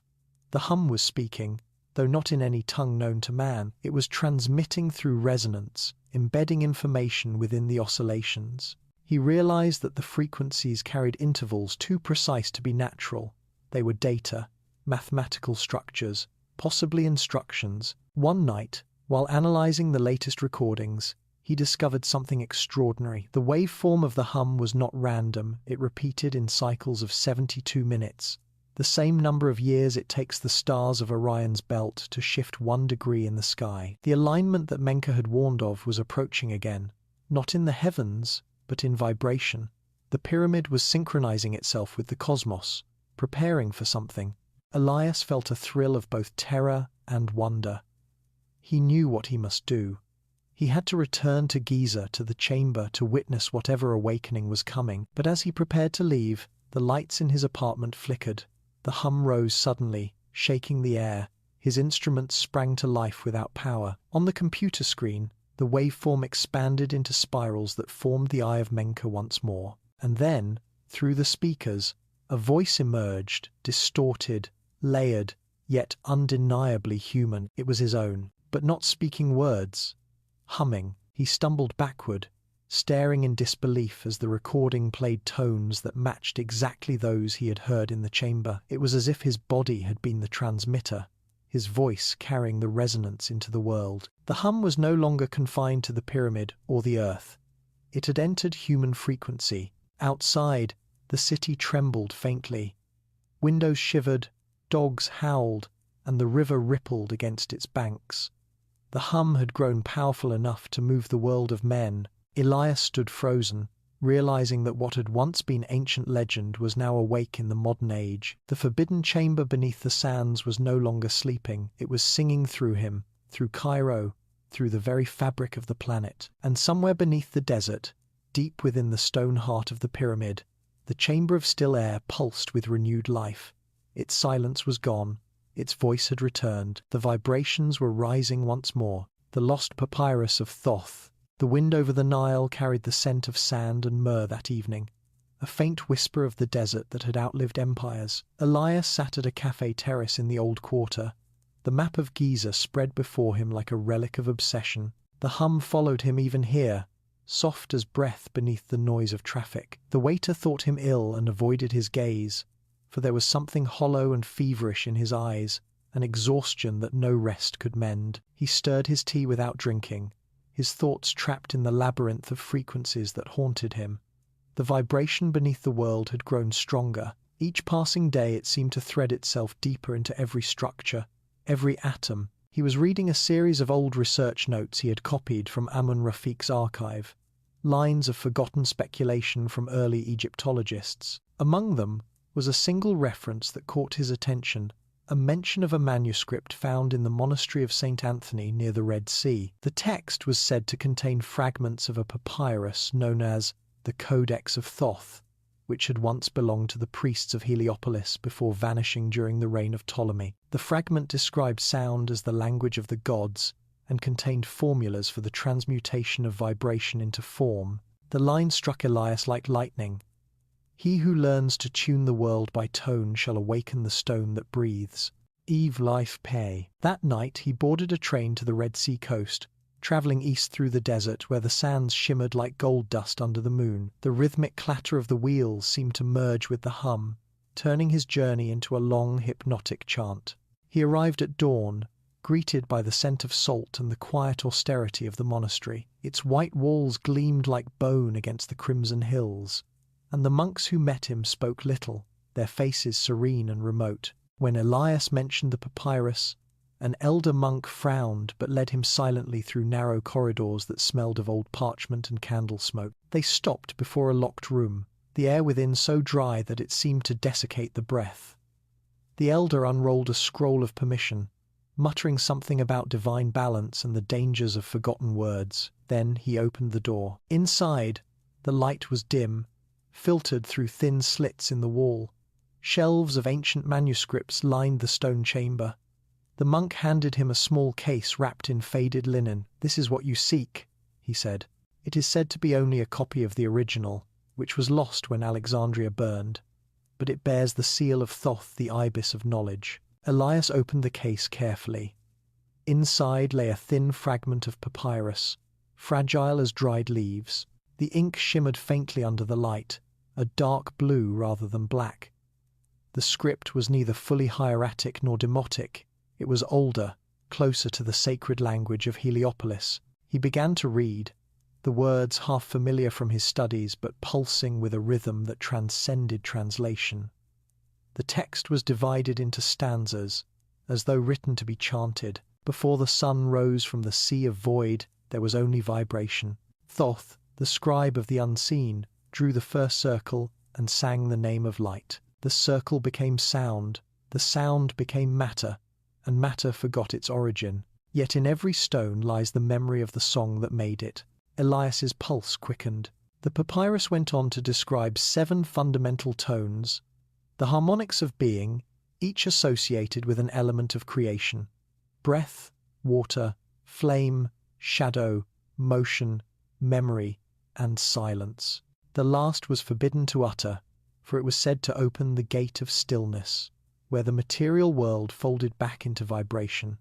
A symbol accompanied this warning, a spiral of 3 rings surrounding an eye. He traced it with trembling fingers. The monk watched him silently. "That symbol," the man said, "appears also on the temple walls of Abydos, where the priests spoke of resonant ascent.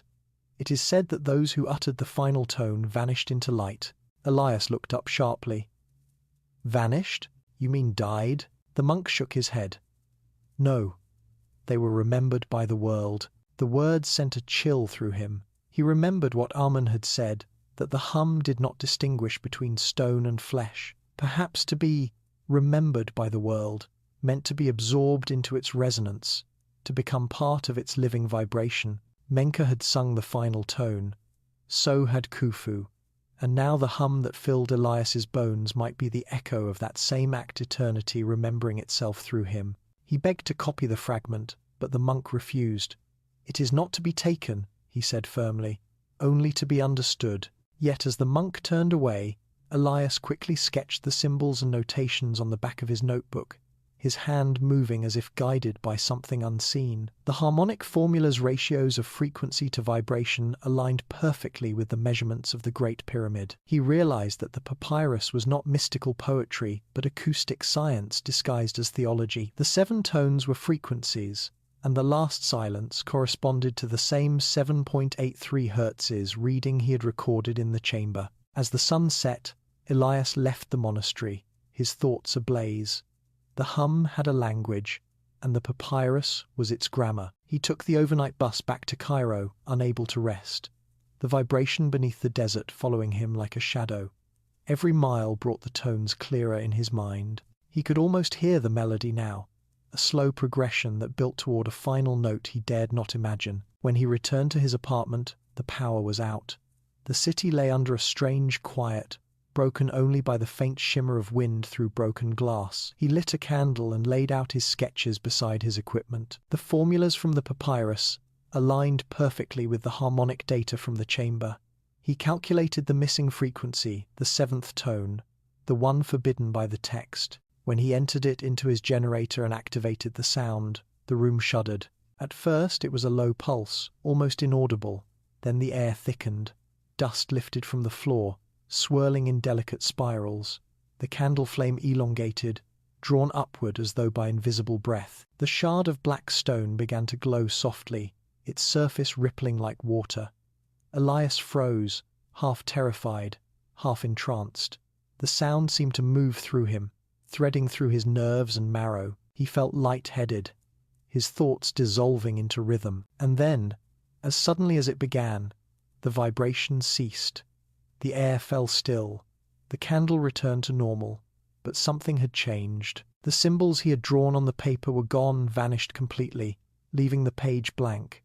Only the faint outline of the Eye of Menka remained, burned into the paper by heat rather than ink. He stared at it in silence, realizing that the papyrus had not merely described resonance, it had embodied it. By reproducing its tone, he had awakened its memory, and the vibration had consumed the material form of its own reflection. The hum returned then, deeper than before, emanating not from his speakers, but from beneath the floor itself. The entire building seemed to tremble. Glasses rattled, lamps flickered, car alarms wailed in the distance. The resonance spread outward like a ripple through water. He looked out the window toward the horizon. The pyramid glowed faintly beneath the moon, its shadow trembling as though the stone itself were alive. Somewhere within its depths, a second light flickered golden and rhythmic, pulsing in perfect time with the hum. Elias sank into his chair, whispering the words from the papyrus. The stone that breathes, the lost papyrus of Thoth, had not been lost after all. It had only been waiting for someone to listen deeply enough to wake it. And now, the song that shaped the world had begun again. The forbidden expedition. By the time the hum reached audible strength across Cairo, the world had already begun to notice. Reports filled the city's quiet corners, of compasses spinning, of tremors felt only by some and not by others, of the Sphinx's shadow vibrating faintly at night as though in breath. The Egyptian Antiquities Authority dismissed it as superstition, a resonance of the metro tunnels, or the shifting of bedrock. Yet the phenomenon persisted, spreading outward from the Giza plateau, in concentric waves, invisible to the eye, but felt in the pulse, in the bones, in the air itself. Elias knew what it meant. The pyramid was awakening. He could no longer bear the distance between himself and the source. Data, recordings, graphs. They were inadequate. Like measuring the sea with a cup, he needed to return, not as an observer, but as a participant. The lost papyrus of Thoth had spoken of 7 tones, of resonance as memory, of the gate of silence where the world remembers itself. If the pyramid was a living instrument, then its final note had not yet been played. He had to hear it with his own ears, to witness what Menka and Khufu had left behind. But he could not go alone. The last descent had nearly killed him, and so, through shadowed connections, archaeologists, smugglers, researchers who traded secrets for access, he assembled a small team. Layla, an acoustic physicist from Alexandria, with a reputation for chasing impossible frequencies. Rashid, a local engineer whose ancestors had guarded the necropolis for generations. And a foreign cameraman, Daniel, whose documentaries skirted the line between science and heresy. Each of them had heard of the hum in their own way. Each carried skepticism, but also curiosity, the kind that draws moths to flame. They met in a rented warehouse near the edge of the city. The walls were lined with sonar scanners, geological maps, oxygen tanks, and infrared cameras. Elias spread the papyrus map across a table, its ink glimmering faintly under the lamp. "We go beneath," he said simply, "not through the tourist shafts, not the known passages. We follow the harmonic lines beneath the pyramid. There's a chamber deeper than any excavation has reached, a place sealed before Khufu's death. That's where the hum originates." Layla frowned. "You mean the chamber of still air? The one you claim you entered?" "I didn't claim," he said quietly. "I recorded." He played a short clip, the deep tone that vibrated through the speakers until the metal shelves began to tremble. The waveform on his screen pulsed at the Earth's resonance frequency. "This isn't myth. It's data. The pyramid isn't silent. It's alive." Rashid crossed his arms. "And you think the government will let you walk into the plateau and start digging?" Elias shook his head. "We won't ask permission." They set out 2 nights later, under a moon so pale it seemed carved from alabaster. They carried minimal lights, moving like shadows across the plateau. The wind was still, unnaturally so, and even the dogs that usually prowled near the necropolis were absent. The air carried the faintest vibration, not audible but palpable, as though the entire desert were holding its breath. They reached the fissure Elias had used before the hidden entrance beneath a collapsed ruin, and descended one by one into the earth. Inside, the air grew thick and cold. The tunnels swallowed their light, the walls sweating with condensation. Layla carried a spectral analyzer strapped to her chest. Its screen glowed faintly, reading steady pulses deep below. "It's everywhere," she whispered. "The same frequency. 7.83. "Then we're close," Elias murmured. Hours passed. They followed the slope downward, their footsteps soft on the limestone floor. At last they reached the granite wall that marked the threshold to the chamber. Elias placed the shard of black stone against its surface once more. The vibration returned immediately, deeper and stronger than before. The seam appeared, releasing a breath of air that smelled of salt and age. They stepped through. The silence was total. Layla gasped as her voice vanished before reaching her ears. Rashid swore under his breath, tapping the wall, listening to nothing. "It's like the world's been muted," he said. Elias gestured for quiet. Though there was no sound, he could feel the pressure building, the invisible presence waiting. He set up his instruments in the center of the room, recorders, sensors, microphones, while Daniel filmed silently, the camera's light cutting through the dark. The readings spiked immediately, even though no noise was being produced. The instruments detected vibration where no vibration existed. Layla's eyes widened. "It's generating sound in the absence of sound," she said, her voice trembling. "This isn't acoustics. It's field resonance." Elias nodded. "The silence isn't absence, it's containment." As they worked, Rashid brushed dust from a section of the wall and froze.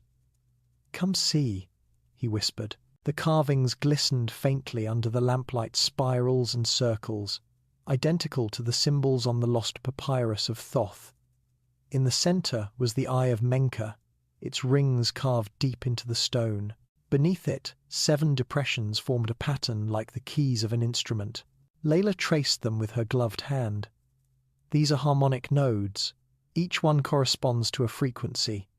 If we stimulate them with vibration," Elias finished her thought, "the chamber will respond." He unpacked a small device, an acoustic transducer, capable of emitting controlled frequencies. The group stood back as he placed it against the first notch and activated the lowest tone. The vibration shivered through the air, faint but perceptible. The dust stirred. The second tone followed, then the third. Each frequency built upon the last, layering into a chord that felt rather than sounded. The lights flickered. Daniel's camera shook in his hand. A fifth tone. The pressure became unbearable. Their chests ached. Their teeth hummed. The walls began to glow faintly with golden lines, the patterns of spirals igniting like veins of light. Layla tried to speak, but her voice failed. The sixth tone resonated, and the floor trembled beneath them. The chamber exhaled a sudden rush of wind, though no opening existed. Then came the seventh tone. The instruments exploded into chaos. The camera's feed dissolved into static. The walls pulsed with radiant light, their symbols shifting, moving like living things. The group was thrown to their knees as the air thickened into liquid vibration. Elias felt it flood his body, a soundless roar filling every cell. His vision split. He saw the chamber both as it was and as it had been, alive with robed figures chanting, torches blazing in air that shimmered like gold. Menka stood before the eye, his arms raised, his mouth open in silent song. Layla's scream, if it was a scream, was swallowed by the void as the light intensified. Rashid tried to reach the exit, but stumbled, his hand passing through the air as though through water. Daniel dropped the camera. Its lens melted in the heatless glow. The hum deepened beyond hearing, a tone so vast that the universe itself seemed to bow before it. Elias felt his consciousness expand. He was no longer aware of his body, of the others, of the chamber. He was within the vibration, an ocean of light and memory. He saw the stars pulsing in rhythm, the earth's core resonating like a drum, the heartbeat of creation itself. He understood then that the chamber of still air was not a place but a state, a harmonic threshold linking the material and the infinite. When the light finally faded, the silence returned. The instruments lay in ruins. The team was scattered across the floor, breathing but dazed. Layla's eyes were wide, reflecting the faint glow that still lingered on the walls. Rashid muttered prayers under his breath, his voice breaking. Daniel's camera emitted a single final beep before dying completely. Elias sat motionless, staring at the eye of Menka. Its surface now pulsed with a soft rhythm, slow and steady like the beat of a sleeping heart. "The chamber is awake," he whispered. Layla turned toward him, tears in her eyes. "Then what happens now?" Enfation desire. Elias looked at her, but his gaze seemed distant, unfocused, as if he were listening to something far away. "Now," he said softly, "it begins to remember." Above them, unseen beneath the sand, the vibrations spread outward again through the tunnels, through the plateau, through the earth itself. The desert trembled faintly, and the air above the pyramid shimmered with invisible light. Far across the city, water in glass cups rippled. Dogs lifted their heads and whined. The hum deepened, vast and unrelenting, a chorus rising from the bones of the world. The forbidden chamber had opened, and the earth, after thousands of years of silence, had begun to sing once more. The Hall of Mirrors. The storm began in silence. There was no thunder, no wind, only a sudden dimming of the light over Giza, as though the sun itself had drawn a veil across its face. The tourists fled. The guards shouted, but beneath the plateau, Elias and his companions did not hear the commotion above.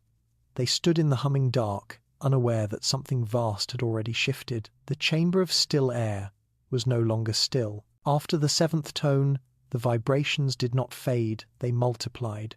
Through cracks invisible to the eye, a current of resonance spread like water through stone. The ancient tunnels beneath the pyramid began to awaken, their walls trembling in soft harmonic motion. Elias felt it first as a pressure in the skull, a pulse that resonated behind his eyes. Layla clutched her ears and gasped, but no sound could be heard. Rashid muttered prayers under his breath. The hum had grown too deep for hearing, but it was inside them, travelling through their bones. Then the wall before them shifted.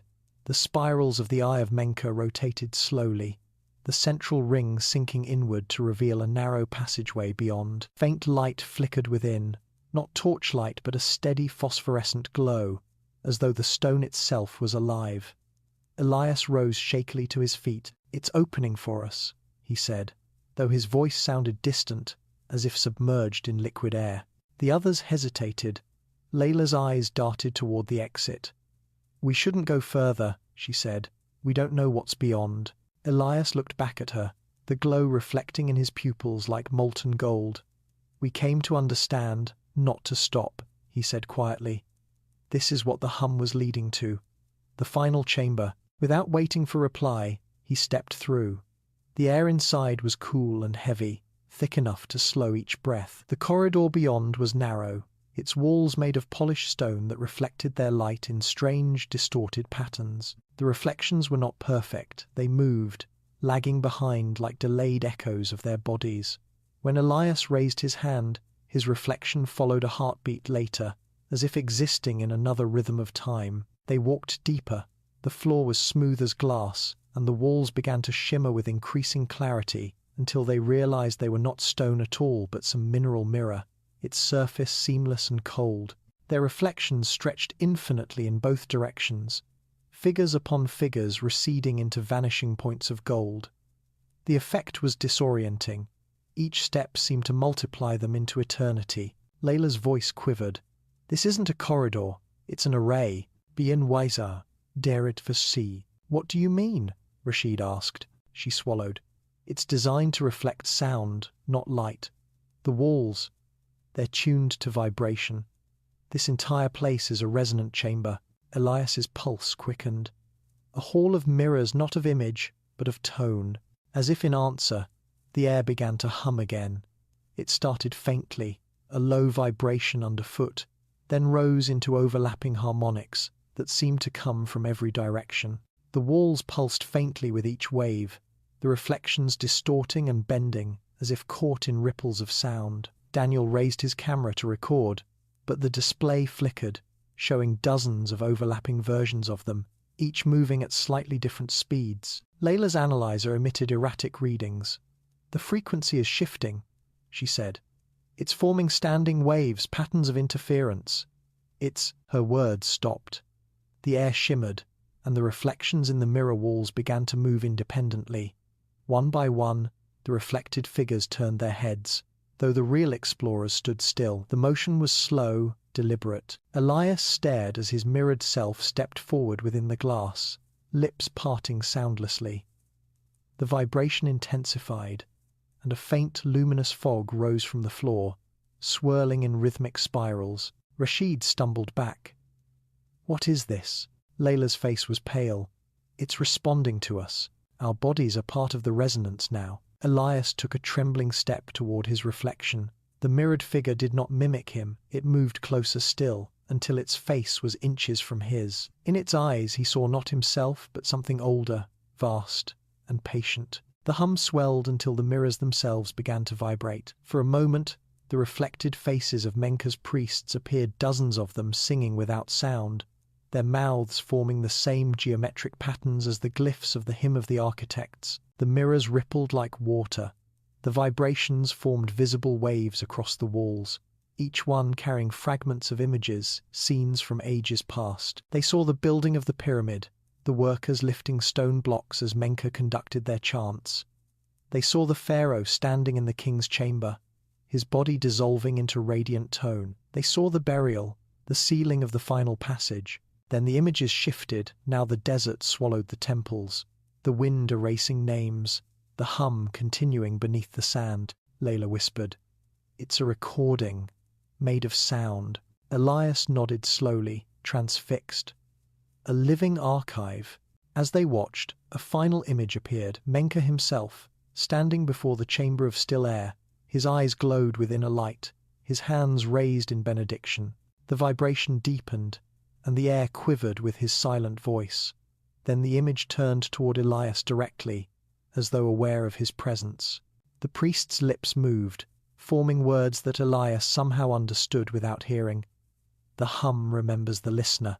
A crack echoed not a sound, but a pressure that split the silence.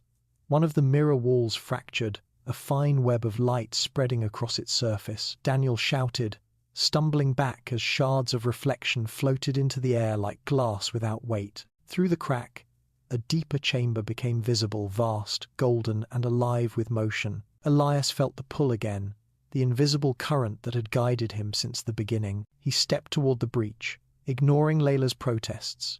The air between him and the opening shimmered like heat, and as he passed through it, every hair on his body rose with static. The chamber beyond opened like a cathedral carved from sound itself. It was immense, its walls curved inward, lined with crystal veins that pulsed faintly like veins of a living creature.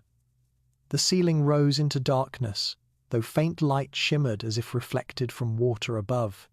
At the center stood a monolithic block of black stone, perfectly smooth, emitting a vibration that made the very air visible in waves. Around it were 7 pillars, each carved with symbols of the tones described in the lost papyrus of Thoth. The air felt alive, dense with energy.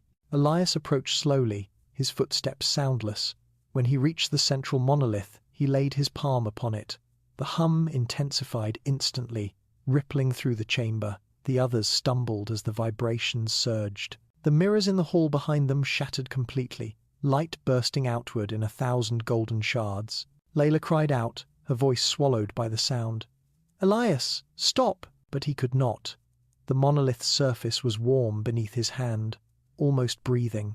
His heartbeat synchronized with its pulse. He saw flashes of vision, Menka singing the final tone, Khufu dissolving into light, the chamber's silence sealing itself for millennia. He understood then that the monolith was the heart of the pyramid, the resonant core, the generator of the hum that had outlasted civilizations. He whispered, "It's alive," and as if the stone heard him, a low voice emerged not through air, but through vibration itself.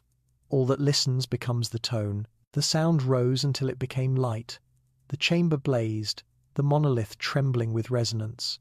The 7 pillars responded, each vibrating with its own harmonic note. The frequencies intertwined, forming a vast chord that shook the ground above. The sand on the surface rippled in geometric patterns, visible from the air. For a moment, Elias saw the others' faces illuminated in gold, Layla's tears, Rashid's awe, Daniel's silent horror. Then everything vanished in brilliance. The world turned to vibration. When the light faded, the hall of mirrors was empty. Only the hum remained steady, deep, eternal. The monolith pulsed once more, then fell silent. Far above, on the plateau, tourists gazed at the Great Pyramid, shimmering faintly in the twilight. Some swore they heard music soft, harmonious, and impossibly ancient rising from beneath their feet. Deep below, the echoes lingered. The pyramid remembered what it had shown, and somewhere within that memory, Elias still listened, part of the tone he had sought his entire life. The stone that breathes. When the world returned to Elias, it came back as rhythm before sight, pulse before color. His body felt weightless, yet the air around him was dense, saturated with the living vibration that seemed to exhale through the walls. He opened his eyes slowly, uncertain if he was still within himself or inside the stone's dreaming memory. The chamber glowed faintly, as if lit from within the rock itself. The others were there, Layla lying unconscious near one of the shattered pillars, Rashid kneeling beside her, Daniel clutching his camera though its lens had melted into opaque glass. No one spoke. There was no need. The hum had returned, deeper and slower than before, as though the pyramid itself was drawing breath. It reverberated through the ground, through their bones, through the air that quivered between them. Elias struggled to his feet, his vision wavering. The monolith before him still pulsed faintly with light, its surface rippling like water disturbed by wind. When he stepped closer, he felt the temperature drop. Every exhalation hung in the air like mist. Layla stirred, her voice faint and hoarse. "It's alive," she whispered. Elias nodded without turning. "The pyramid's heart," he murmured. "The breath that never ended." He placed his hand upon the monolith again, and the hum deepened. This time he did not resist it. The vibration flowed up through his arm, across his chest, into his lungs. Each inhale synchronized with the pulse of the stone. It was as though he and the chamber shared a single respiration. He felt a faint tingling in his fingertips, then a spreading warmth that traveled through his veins. For a moment, he could see the pathways of his own blood illuminated beneath his skin, glowing faintly with golden light. The hum did not merely move the air, it moved through the body itself, through the smallest chambers of being. Layla and Rashid stood now, watching in awe. The walls of the chamber had begun to shimmer, subtle ripples running across them, as if the stone itself were breathing. Dust lifted from the floor in rhythm with the pulse. It was not illusion. Pressure sensors confirmed periodic expansion and contraction. The Great Pyramid was inhaling and exhaling, as though it were a living creature. Daniel's trembling hands raised the camera, but the device refused to focus, the lens vibrating in sympathetic frequency. The world around them seemed to lose solidity, edges blurring into oscillation. For every heartbeat of stillness, there came a wave of motion invisible, yet undeniable. Layla approached one of the pillars, laying her hand against it. The vibration that passed through her body made her gasp.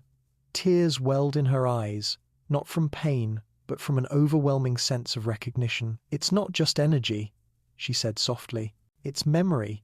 Every vibration contains the record of what once was. The hum is history itself." Elias turned toward her, understanding dawning like sunrise.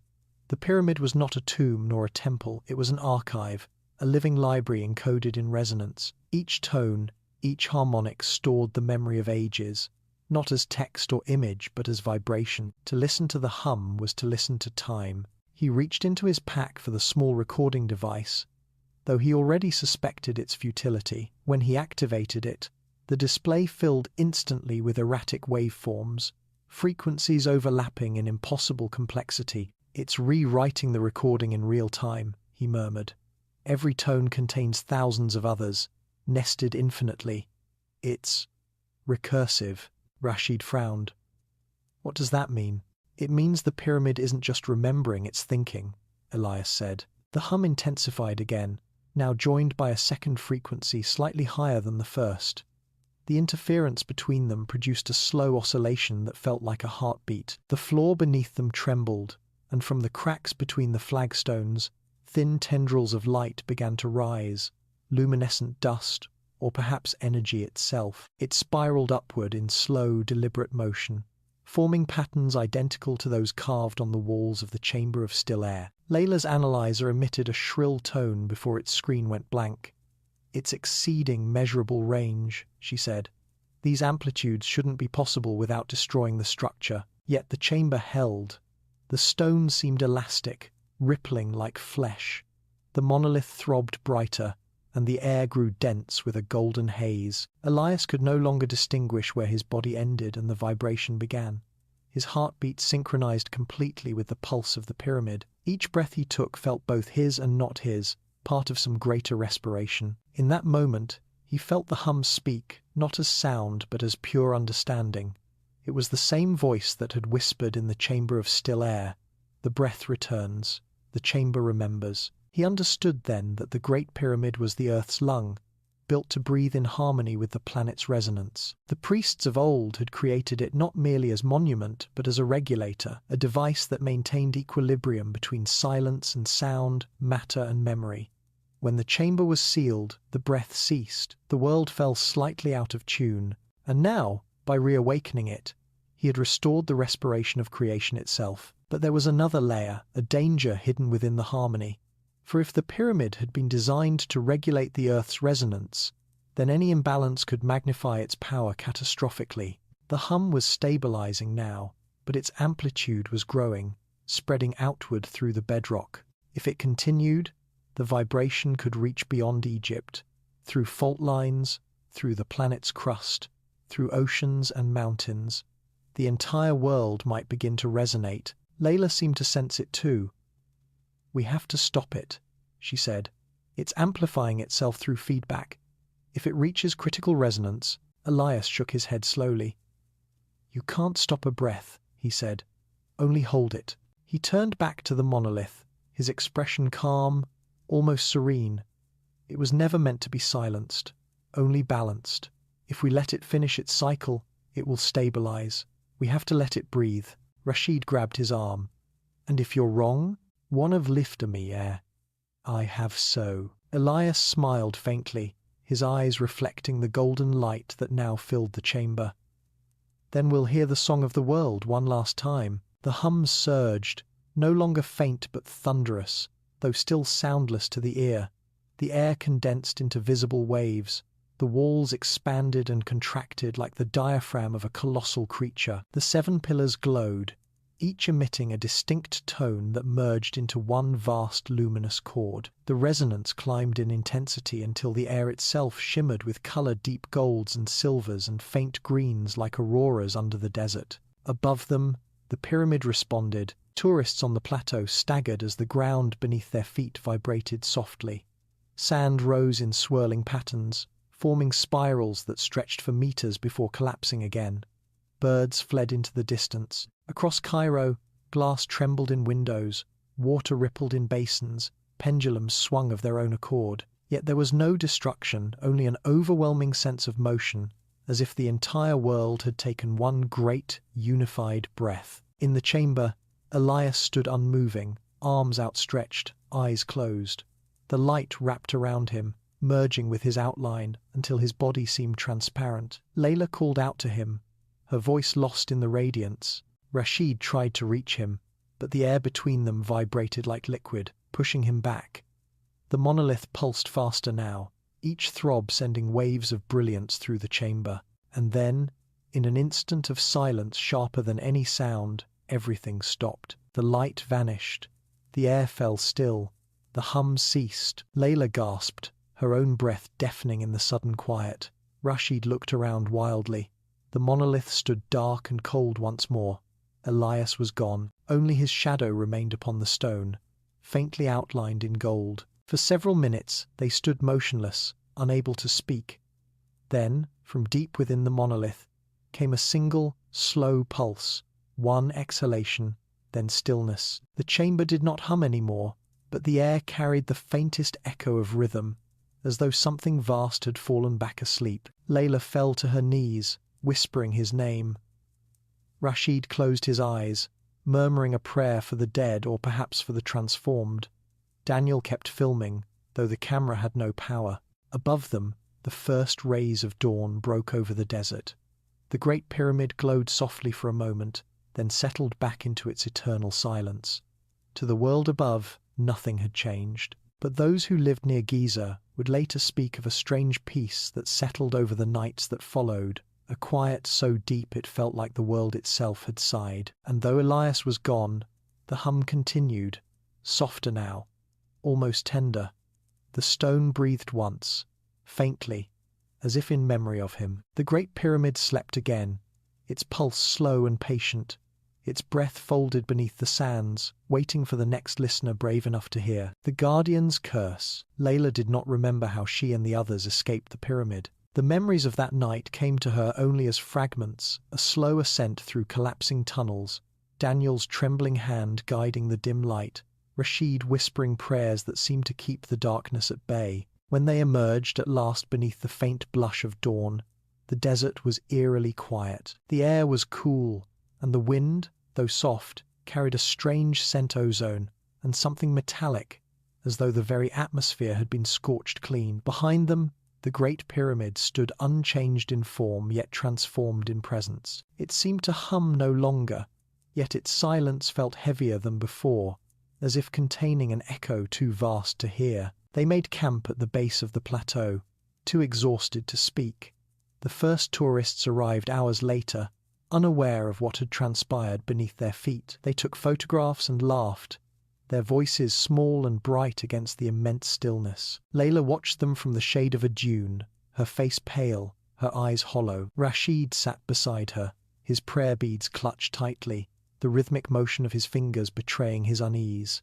Daniel said nothing. His camera was ruined, its circuits melted, its lens blackened, but he carried it still, as though it were the last fragment of proof that the night had been real. When the sun sank again beyond the horizon, the desert came alive with a whispering wind.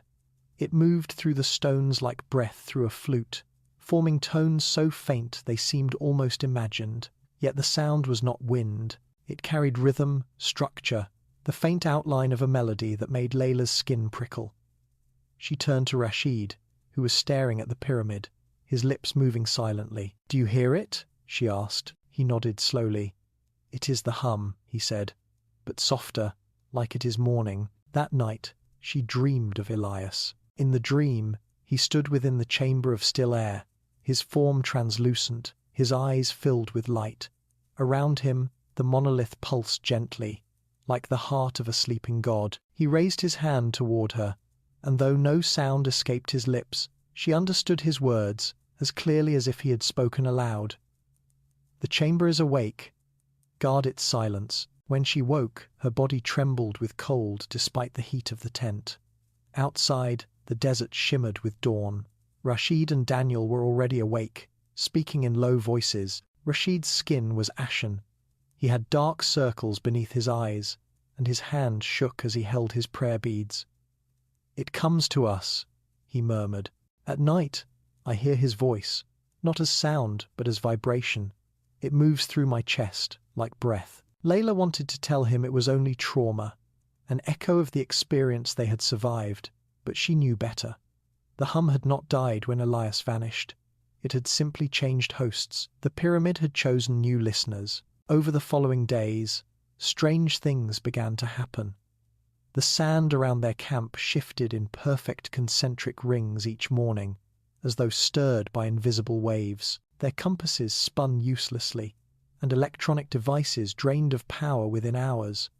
Birds avoided the area entirely. At night, faint lights flickered near the pyramid's summit, brief glimmers of gold that pulsed in slow rhythm with the earth. The authorities arrived eventually, sealing off the site, claiming structural instability. Layla and her team were questioned, but their story of light and vibration, of stone that breathed, was dismissed as delusion.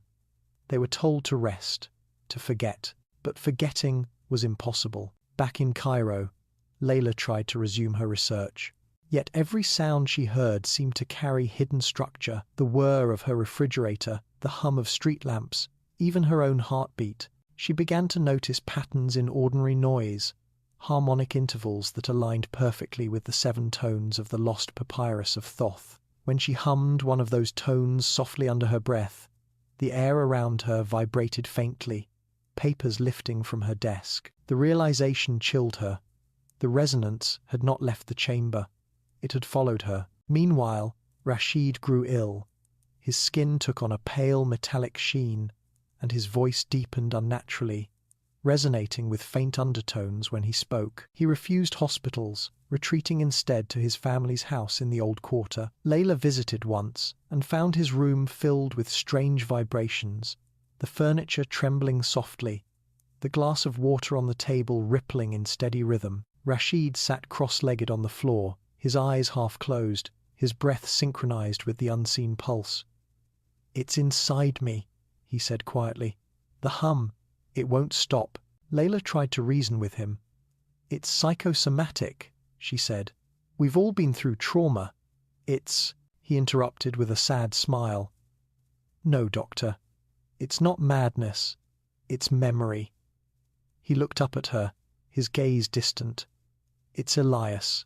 He's here." That night, Rashid disappeared. The neighbors reported hearing a low vibration emanating from his room just before dawn, a sound that shook the windows but left no physical trace. When they entered, they found the walls covered in fine, concentric patterns of dust, like ripples on the surface of a pond. There was no sign of him. Layla fled Cairo soon after. She could not bear the hum that haunted the city's nights, nor the growing suspicion that she had brought it with her. She traveled south to Aswan, seeking peace among the cliffs and riverbanks, but the sound was there too faint, patient, calling.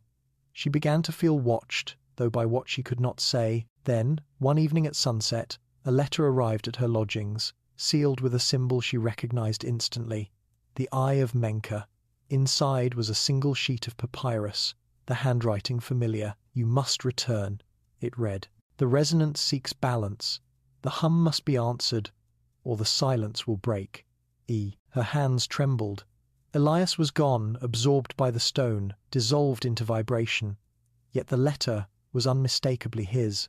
The ink shimmered faintly in gold, as though still drying, though no postmark, no courier, no messenger had delivered it. She stared at the paper until the sun set, and the hum began again, faint but insistent. It came from the horizon, from the north, from Giza. The pyramid was calling her back. As she sat in the gathering dark, she thought she saw movement upon the river, a shimmer of light that rippled across the surface, forming the outline of a man. For a heartbeat she thought it was Elias, his features calm and luminous, watching her in silence. Then the image dissolved, leaving only the reflection of the stars. The Guardian's curse, she realized, was not vengeance, but remembrance. Those who heard the hum became its keepers, bound to carry the tone within them until their silence joined the pyramid's breath. Elias had become its voice, Rashid its echo, and she was now its listener. That night, unable to resist, she began to hum softly, matching the rhythm that pulsed through her blood. The sound was quiet, almost tender. The air trembled around her, and for an instant she felt peace. Then the vibration deepened, a golden shimmer spreading through the walls. The river outside rippled in answer. The pyramid, though hundreds of miles away, had heard. The Guardian's curse had begun again, the secret of the builders. The hum had followed her south, threading itself through the Nile's slow current, through the reeds that bent without wind, through the heartbeat of the sleeping city of Aswan. For days, Layla tried to ignore it.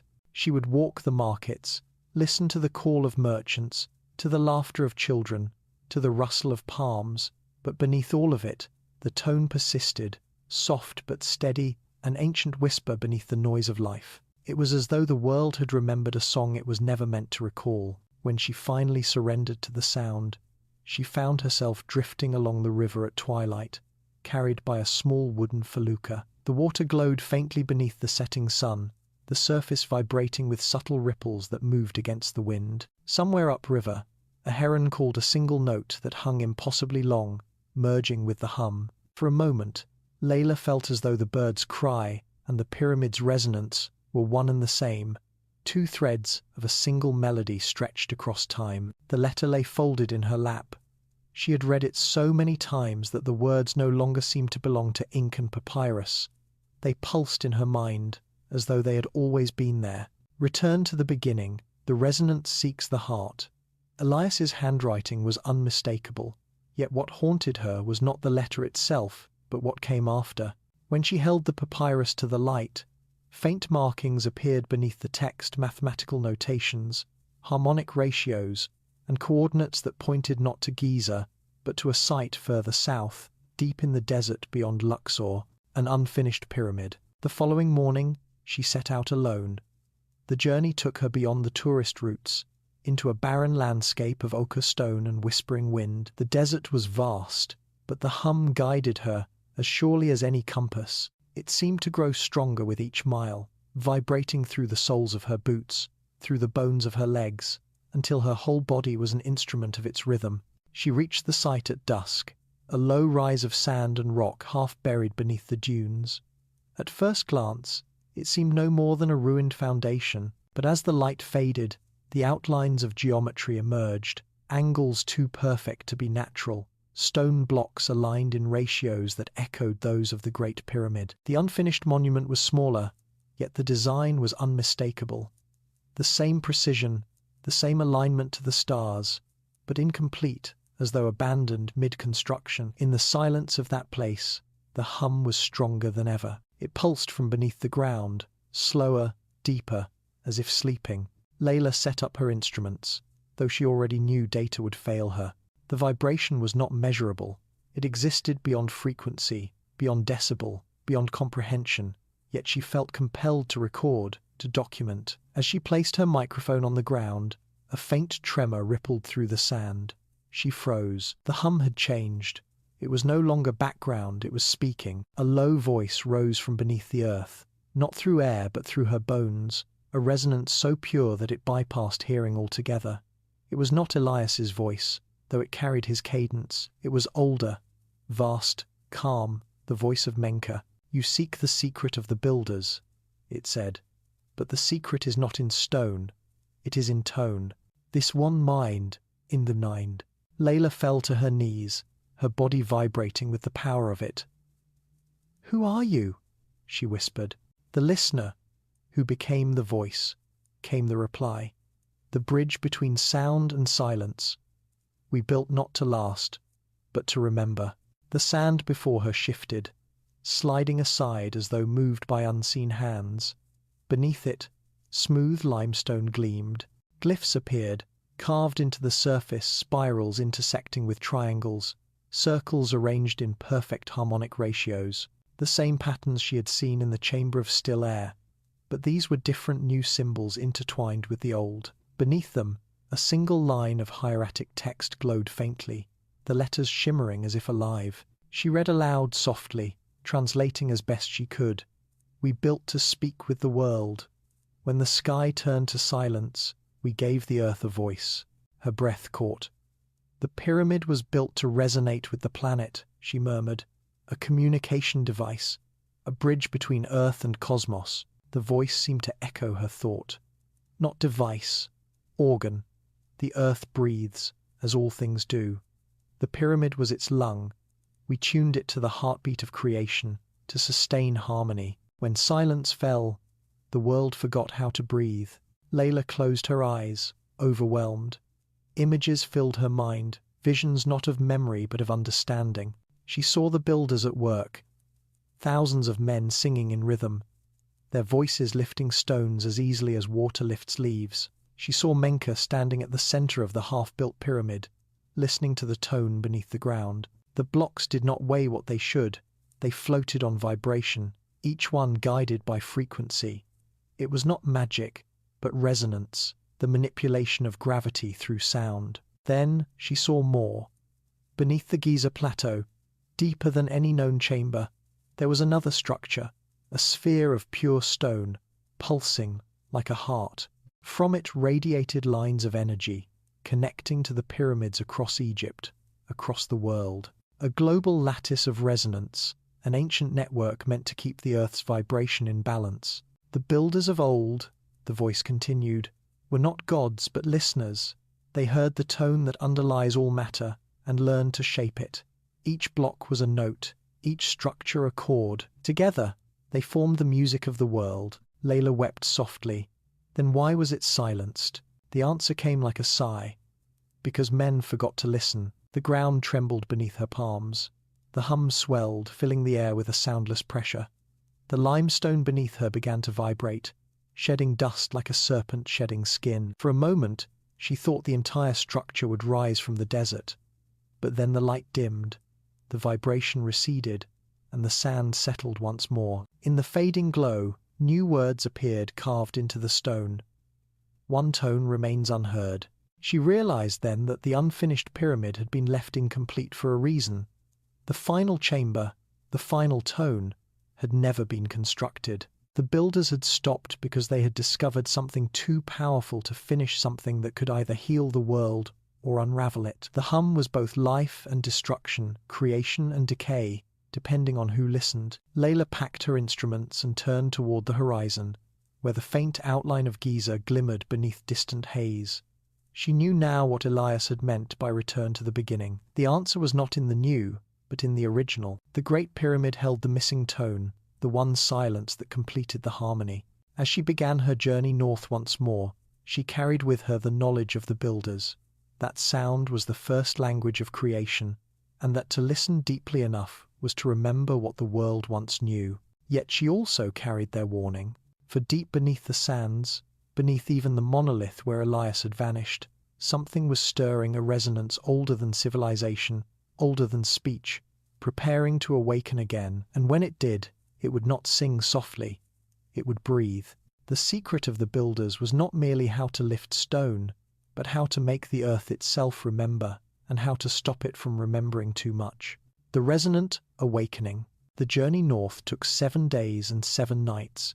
It was as if the number itself had been chosen for her, as though unseen hands had measured the intervals of her travel the way tones are set in a chord. Each dawn she woke to the hum. It came now in perfect cycles, low at sunrise, fading in the heat of day, and swelling again when the stars returned. The vibration no longer frightened her. It was inside her pulse, steady as breath. The closer she drew to Giza, the more clearly she could sense it shaping the air, Birds flew in spirals above the plateau. Even the wind seemed to move with rhythm, rising and falling like the slow bow of a cello drawn across the desert. She reached Cairo at dusk on the 7th evening. The city was uneasy, power lines quivered with faint vibration, and glass panes in high buildings sang softly, producing chords too delicate for machines to register. The old radio towers by the Nile emitted a low resonance that engineers could not explain. People spoke of dizziness, of sleeplessness, of dreams that pulsed like waves. Some said the earth was humming again, as it had before the flood of legend. Others said the pyramids were breathing. Layla knew the truth. The hum was not spreading outward. It was calling inward, drawing the world toward a single convergence. The frequency had reached a perfect harmonic with the planet's Schumann resonance. The builder's song was awakening again, and the Great Pyramid was at its center. She could not do it alone. Daniel, haunted yet loyal, found her that same night in a narrow alley behind the Egyptian Museum. He looked thinner, older, his eyes hollow but resolute. "I knew you'd come back," he said. "It never leaves us, does it?" No," she replied softly. "It remembers." They agreed to return to the plateau before dawn. The authorities had closed it, but fences meant nothing now. The hum itself seemed to open paths through barriers, drawing them onward. When they arrived, the air was unnaturally still, thick with invisible tension.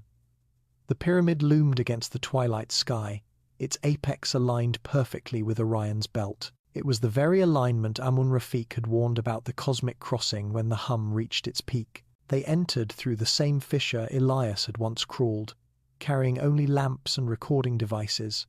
The descent was easier this time. The air no longer resisted. The tunnels seemed to guide them, subtly widening at each turn, as though welcoming their return. When they reached the chamber of still air, Layla felt the vibration instantly, no longer subdued but alive, resonating through her entire body. The walls glowed faintly with veins of gold that pulsed in rhythm. The monolith in the central chamber, once dark and cold, now shimmered with a deep amber light.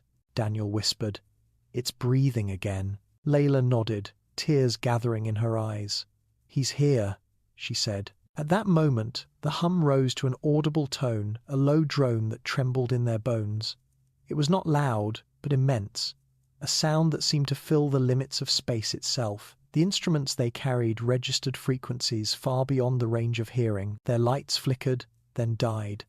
Only the golden radiance of the chamber remained. Layla approached the monolith, placing her hand upon its surface.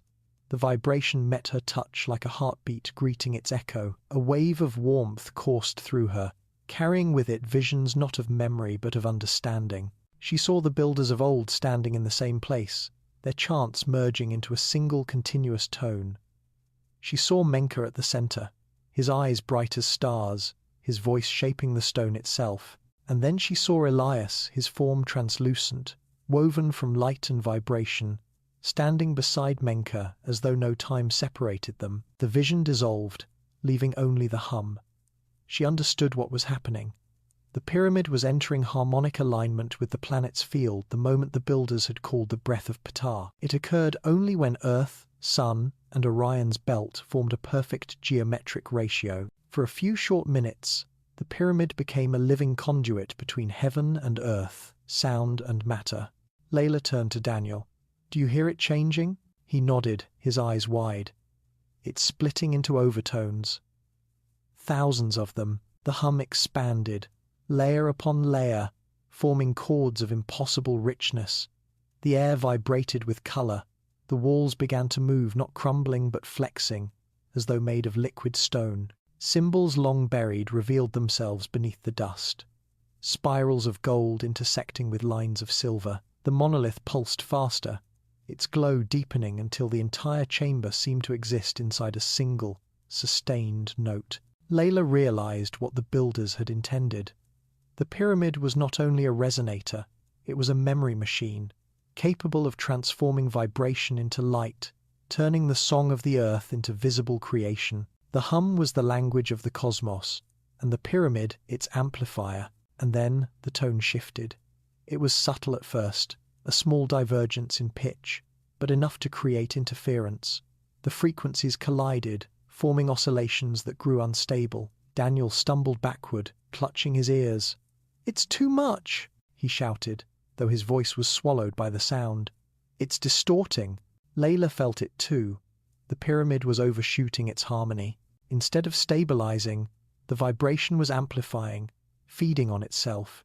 The walls pulsed wildly, light bursting in violent surges. She realized with horror that the builders had never completed the final tone, the missing note of the unfinished pyramid she had visited. Without it, the system was unbalanced. The hum was collapsing inward, threatening to tear its own memory apart. She pressed her hands to the monolith, desperate. "Elias," she whispered. "If you can hear me, help me." The chamber flashed white. A figure appeared within the light, not solid, but shimmering, like heat above sand. Elias. His face was calm, his eyes filled with golden fire. He spoke without sound. His words carried on vibration alone. "The song is incomplete. The final tone must be sung by the living." Layla understood. The missing note was human, the frequency of breath, of life itself.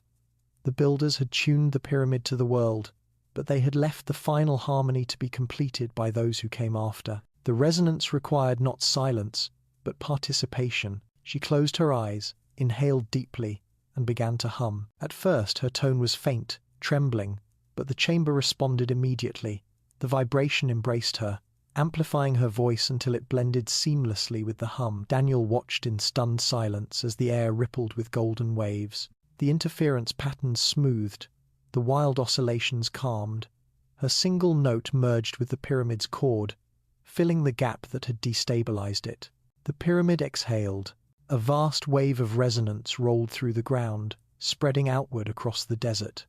The sand lifted in concentric spirals, light rising from the earth in sheets of gold. Above, clouds parted, revealing Orion directly overhead, its stars pulsing in perfect time with the pyramid's breath. Across the world, instruments registered fluctuations in the planet's electromagnetic field. Seismographs quivered, compasses wavered, and for one brief, immeasurable moment, the Earth itself seemed to pause its heartbeat, aligning perfectly with the tone. Inside the chamber, the monolith blazed with light.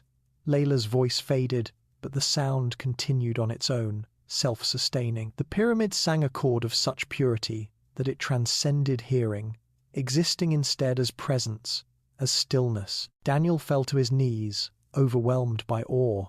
The hum no longer felt heavy or ominous. It was luminous, benevolent, the breath of the earth restored. The light subsided slowly, leaving behind silence, not the suffocating void of before, but a gentle quiet filled with peace. The monolith pulsed once more, softly, like the afterglow of a heartbeat. Elias's figure stood beside it, smiling faintly. "The world remembers," his voice whispered through the fading resonance. "The breath continues." Layla reached toward him, but her hand passed through light. His form dissolved into shimmer, merging with the air, the stone, the vibration. Then he was gone. When she and Daniel emerged into the dawn, the desert lay calm. The Great Pyramid glowed faintly in the early sun, its angles sharp and perfect. The hum had faded to a whisper, now indistinguishable from the wind. Cairo shimmered in the distance, unaware of the miracle that had passed beneath its foundations. Layla stood in the sand and closed her eyes. She could still feel the rhythm within her, the steady pulse that was not hers alone. The world breathed again, but far beneath, in the deepest chamber yet unseen by human eyes, a faint vibration remained. It was softer than thought, subtler than dream, a waiting tone, the promise of future resonance. For creation, once remembered, never forgets. The resonant awakening had come, and with it, the earth had learned once more how to sing. The collapse of silence. The following days passed in a daze, a trembling balance between wonder and unease. Cairo had changed subtly, yet unmistakably. The city no longer sounded the same. It was as if the air itself carried a different density, a resonance that turned every noise into harmony. The call to prayer at dawn echoed longer, its notes lingering in the sky even after the muezzin fell silent. The Nile's current seemed to move in rhythm with something unseen, lapping at the riverbanks like a slow metronome, and at night, When the world grew still, one could feel a faint pulse beneath the ground, steady, patient, eternal. Scientists were the first to notice. Seismic sensors around the region recorded faint oscillations too regular to be tectonic. Radio operators reported interference that synchronized with the Schumann resonance. Airplane pilots, flying over Giza, heard tones in their headsets that faded when they turned away. The news spread like wildfire. The Earth is humming. Layla watched the reports from her small apartment overlooking the Nile. Her hands folded around a cup of untouched tea. The screens flickered with images, crowds gathered at the plateau, pilgrims kneeling before the Great Pyramid, journalists speaking in hushed voices as if afraid to disturb something sacred. The government issued statements of geological anomalies, but no one believed them. The hum was too perfect, too alive. Daniel called her that night, his voice trembling through the phone. "It's happening everywhere," he said. "Not just here, Brazil, Tibet, Iceland. Instruments are picking up the same frequency. The resonance is spreading." Layla felt her heart tighten. "It's not spreading," she whispered. "It's synchronizing." And then, for a long moment, neither spoke. They both knew what that meant. The pyramid had not simply reawakened, it had reconnected the Earth's ancient network. The lattice of harmonic structures that Menka and his kind had once tuned to keep balance between sky and soil, sound and silence. The world was breathing again, but perhaps too deeply. The following morning, the first tremors began. They were not earthquakes in the ordinary sense. There was no destruction, no cracking of earth, only a global vibration, subtle yet felt in every part of the body. People across continents reported the same sensation, a gentle trembling beneath the skin, a resonance that seemed to whisper just below the threshold of hearing. At first, it felt peaceful, an invisible heartbeat shared by all living things. But as the day wore on, the tone deepened. Glass rattled, metal sang. Birds took flight in chaotic spirals, disoriented by the invisible sound. By nightfall, the world itself seemed to hum. Layla stood on her balcony, staring toward Giza. The sky above the plateau shimmered faintly, the stars bending ever so slightly, as though the air were rippling with heat. She could feel the vibration in her chest, stronger now, almost musical. The same golden tone that had filled the chamber of still air now filled the horizon. She whispered a prayer she did not know. She remembered ancient words, half in Egyptian, half in pure vibration. It was the first verse of the Hymn of the Architects. As she hummed softly, the lights in the city flickered. The entire skyline pulsed in rhythm, each building's shadow bending slightly as though to the beat of a vast unseen drum. Somewhere far below, the stones of Cairo, old and new alike, began to resonate. The sound was inaudible, yet the city felt it, the ground alive with motion. Then came the collapse of silence. It began without warning, a moment so complete, so absolute, that every sound in existence ceased. The hum did not end. It inverted. The vibration turned inward, folding upon itself like a breath held too long. For 5 heartbeats, the world was mute. The birds froze mid-flight, engines died, even the wind refused to move. Time seemed suspended, and then the air exhaled. A low tone emerged, deeper than thunder, stretching across the horizon. The pyramid glowed. The sand around it lifted in waves, forming vast concentric circles visible even from the city. Tourists fled as the ground vibrated beneath their feet. Yet there was no fear in their cries, only awe. The light was soft, not blinding, golden as dawn. Layla fell to her knees, tears streaming down her face. She could see it now, the entire plateau breathing, each rise and fall in perfect synchronization with her own chest. The Great Pyramid pulsed like the heart of the planet. Its light spread outward, invisible but tangible, passing through air, through stone, through flesh. For a single moment, all living things resonated together, and then the sound changed again. It split into harmonics, millions of tones interwoven, forming what could only be described as a symphony of existence. The sky shimmered with colorless light, the constellations themselves vibrating in rhythm. Orion hung directly above, his belt aligned with the apex of the pyramid.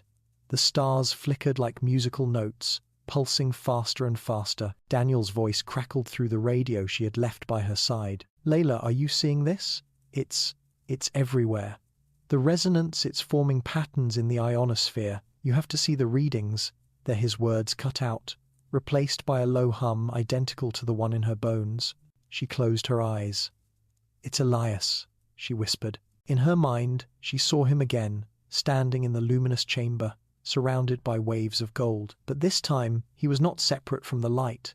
He was part of it, a filament of consciousness woven into the vibration. His voice came to her not as speech but as rhythm, soft and eternal. The silence was never absence. It was waiting for its note. "You have sung it. Now the world remembers the sound of itself." The vibration crescendoed. The Nile shimmered, reflecting the golden waves. Across the desert, the Sphinx trembled, its ancient face glowing faintly as if remembering its purpose. Temples long buried responded, each stone vibrating in harmony. The resonance that had once united Egypt now spanned the globe, linking mountains, oceans, and cities into one vast organism. The earth had become its own choir, and yet, deep within the beauty, Layla sensed danger. The energy was immense, uncontrollable. A single imbalance could fracture the delicate structure. She remembered Menka's warning. He who awakens the silence awakens himself, and what lies beyond self. The pyramid's light grew brighter, its hum higher, the frequencies tightening into a tension that could not last.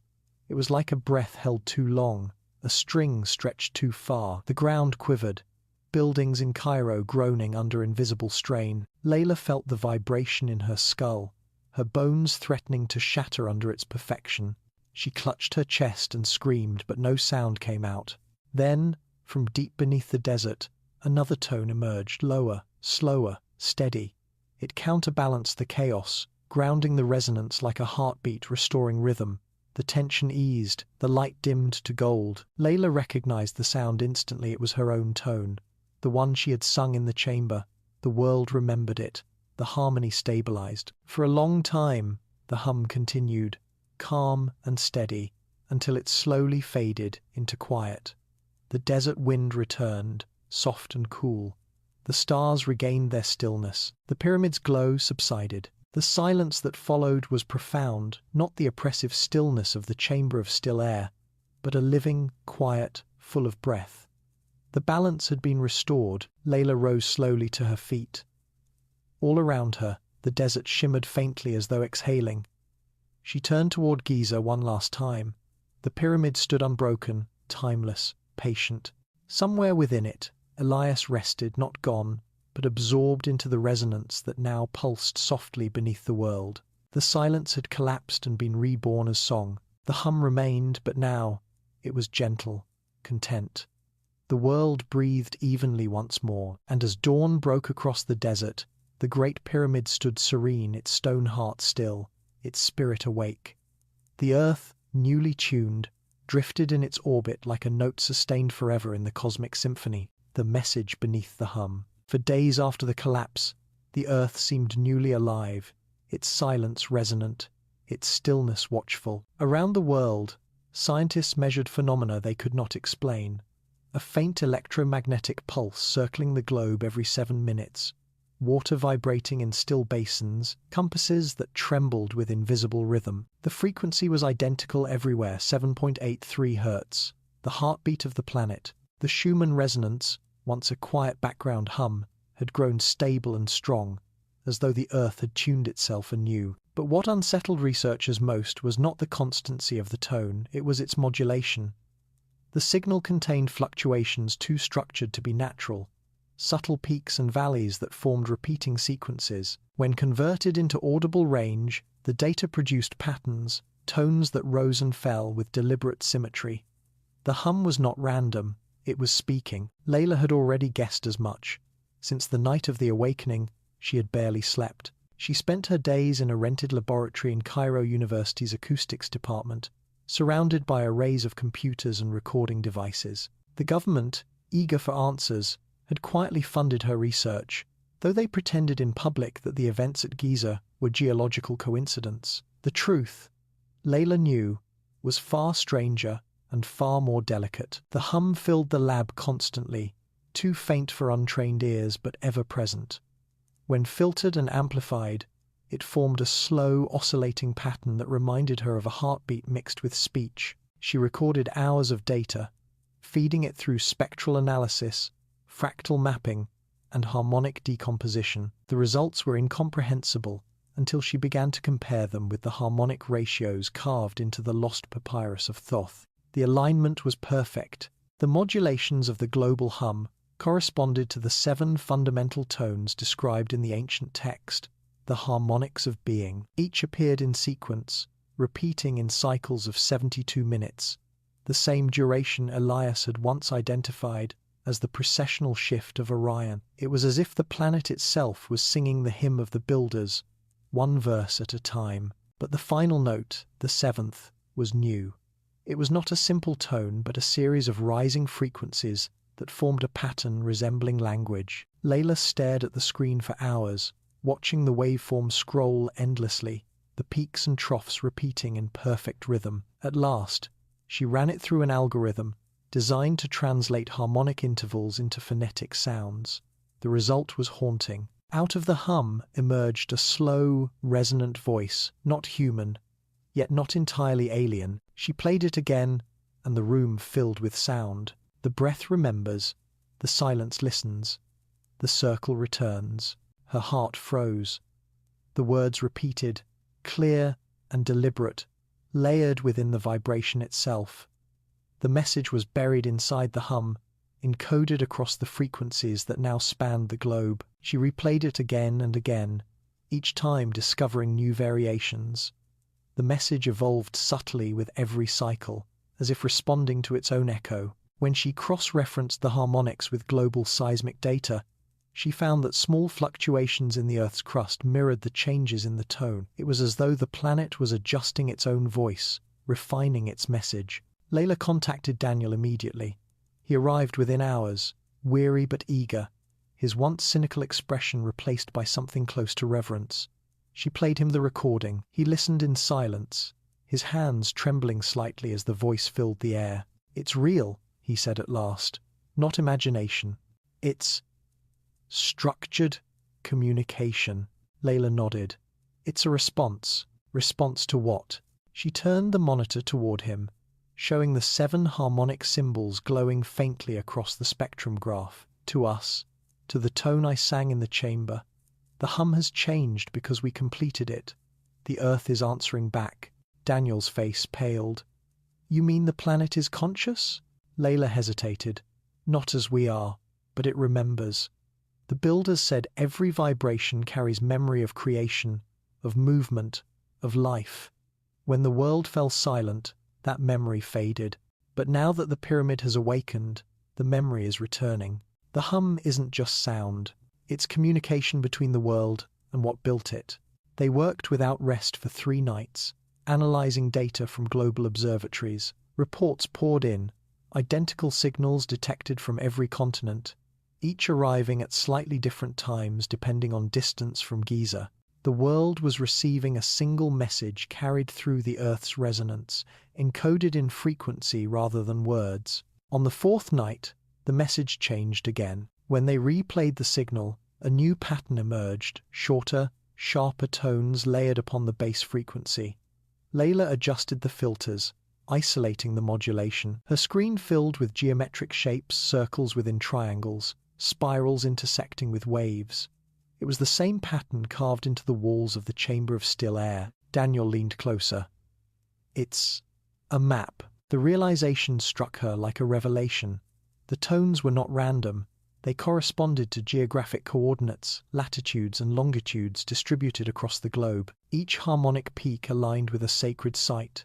The pyramids of Teotihuacan, the megaliths of Stonehenge, the ziggurats of Mesopotamia, the mountains of Tibet. Every ancient monument that shared Giza's geometry was vibrating now in resonance. The entire network of the builders had reactivated. But the map led somewhere else too, somewhere deep beneath the earth, in the heart of the African desert, far south of any known site. The signal converged there, its harmonics tightening into perfect unity, a single point of resonance. Layla stared at the coordinates, her breath shallow. "It's not just remembering," she whispered. "It's awakening something." The message repeated, slower this time, as though aware it was being heard. The breath unites. The tone returns to its source. The gate of stillness opens. She felt the blood drain from her face. The gate of stillness. "That's from the papyrus," Daniel said. "The final tone, the one forbidden to speak." Layla nodded slowly. "It means the silence that consumes sound the origin of creation. The builders feared it. They said it was the moment when vibration becomes stillness, when existence folds back into itself. The hum is guiding us there." They sat in silence, listening as the world itself continued to sing. Outside, Cairo's skyline shimmered faintly under the rising sun, the air thick with invisible resonance. The sound no longer frightened her. It felt like an invitation, a call to witness what had always waited beneath. She turned to Daniel. "We have to go." He looked at her as if she were mad. "Go? To where?" "That's the middle of the desert, hundreds of miles of nothing." She smiled faintly. "Exactly. That's where the tone began. The earth wants us to listen." That night, she packed only the essentials, the recording equipment, the papyrus fragments, and the shard of black stone that had once opened the chamber of still air. As she held it, she felt the faint vibration pulsing beneath its surface, perfectly aligned with the hum outside. When she closed her eyes, she heard Elias's voice again, distant yet clear. The silence was never empty. It was waiting to speak. She knew now that the message beneath the hum was not a warning. It was a summons. Somewhere deep beneath the sands, the final chamber awaited, sealed since the dawn of time, holding the memory of creation itself. And the world, newly awakened, was asking her to listen one last time. The breath of the planet had become language, and the message beneath the hum was beginning to form words.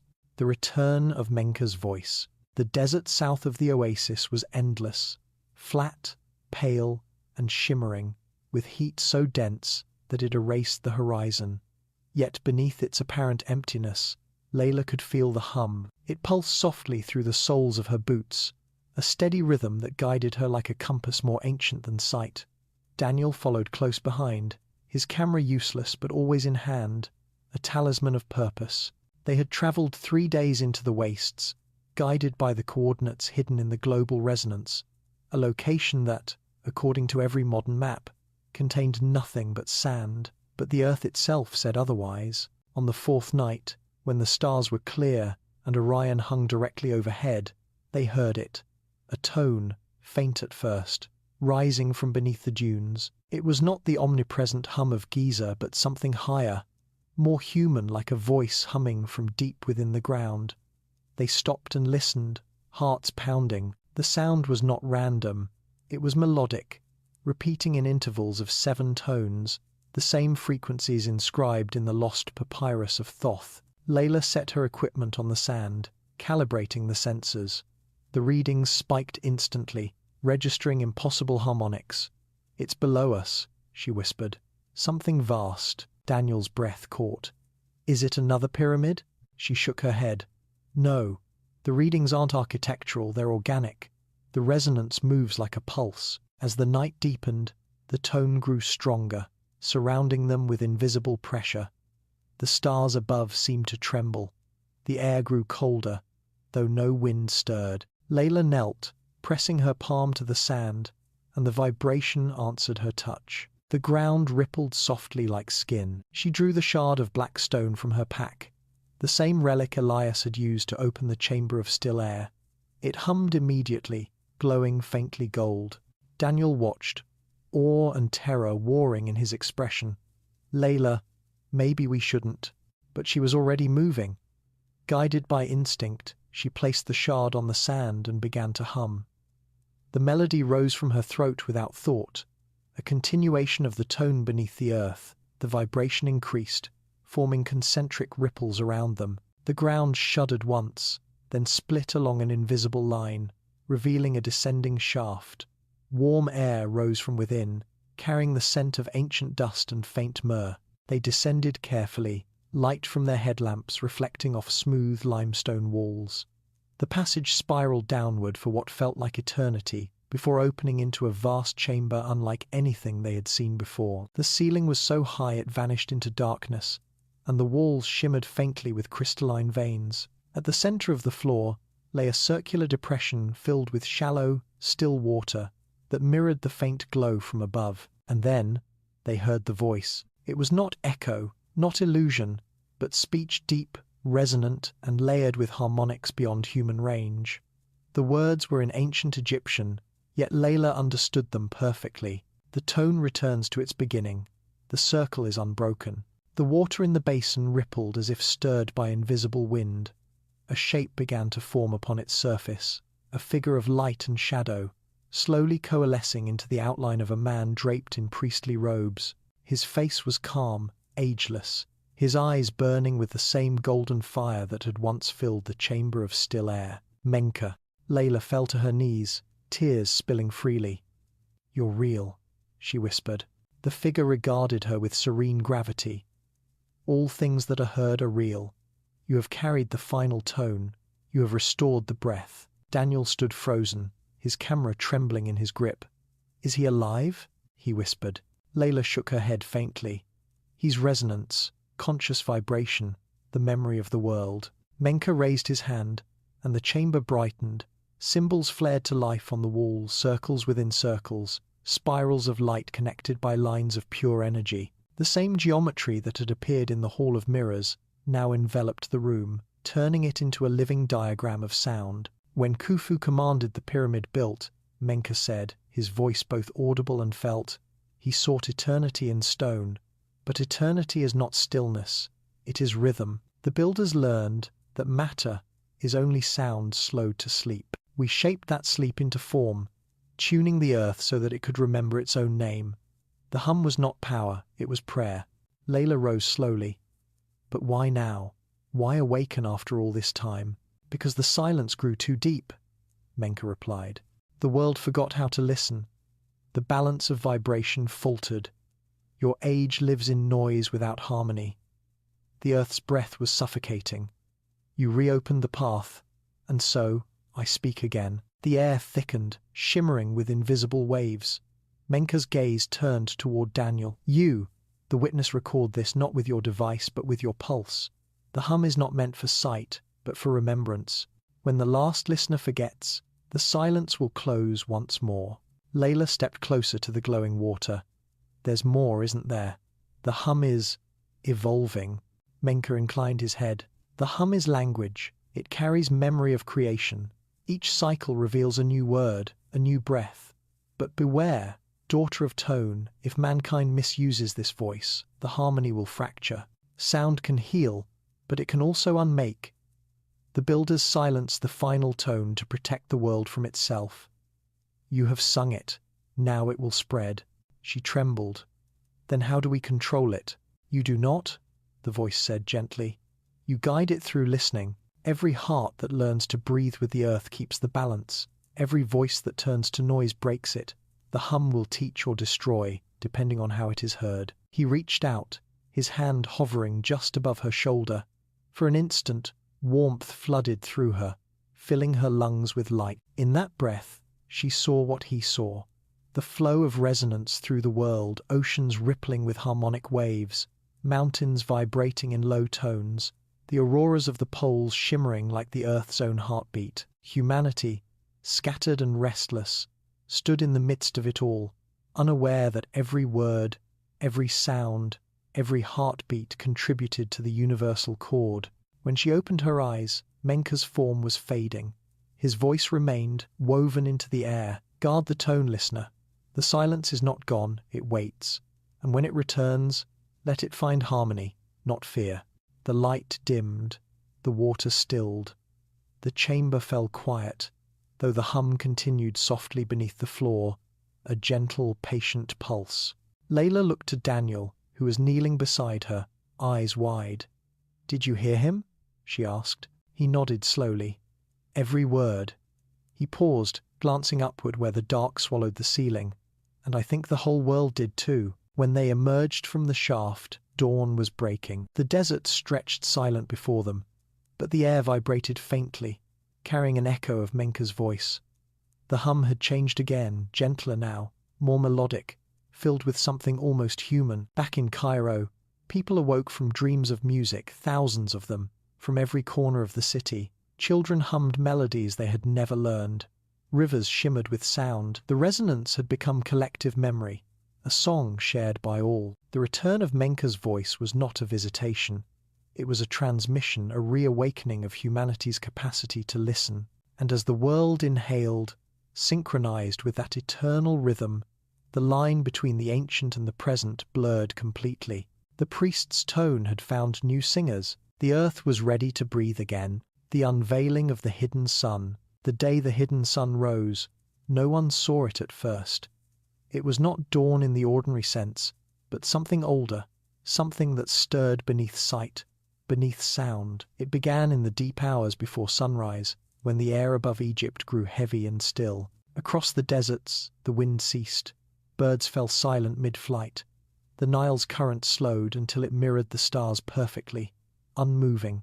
Even time seemed to hesitate, balanced upon an unseen breath. Layla was already awake. She stood on the balcony of a small house overlooking the Giza plateau, the same horizon she had fled and returned to countless times. The hum had changed again. It was no longer a background vibration, it was structured now, rhythmic, as though counting down. She could feel the pulse in her ribs, in her wrists, in the air itself. Each beat echoed through her bones like footsteps approaching from far away. She turned toward the pyramids, their silhouettes outlined faintly against the indigo sky, and whispered, "It's beginning." Daniel emerged behind her, his face pale in the starlight. "It's all over the news," he said quietly. "The same signals being detected from every continent. The oscillations are converging again, perfect alignment with the Earth's magnetic field. It's the same harmonic pattern as the awakening." Layla nodded slowly. "It's the cycle completing, the breath turning back to itself." Neither of them spoke after that. They only listened. The hum deepened, resonating through the ground, the air, the very molecules of their bodies. It was beautiful, not frightening, a tone of impossible purity. The first light of dawn touched the pyramid's tip, and for the briefest moment the sunlight refracted strangely, as if bending through invisible glass. A narrow beam split from the rising sun, striking the apex directly. The stone glowed gold. The vibration increased. Layla's breath caught. "It's happening." The alignment. The pyramid's surface began to shimmer, the limestone blocks radiating light from within. The hum rose in pitch, resolving into distinct harmonics that wove together like threads of melody. The air vibrated visibly, a soft distortion rippling across the horizon. The Sphinx trembled, grains of sand sliding from its ancient flank. And then the beam of light changed. It did not merely strike the pyramid, it entered it. The golden radiance pierced through the stone, traveling downward through the heart of the structure, as though drawn into its depths. The hum followed, spiraling downward, faster and faster, until it reached the hidden chambers beneath. Far below, in the vault where Elias had vanished, the monolith stirred. The black stone, long inert, began to glow with the same golden light. The frequency surrounding it intensified, forming standing waves that traced invisible geometry through the air. The entire chamber became a resonant engine, converting vibration into light, light into structure.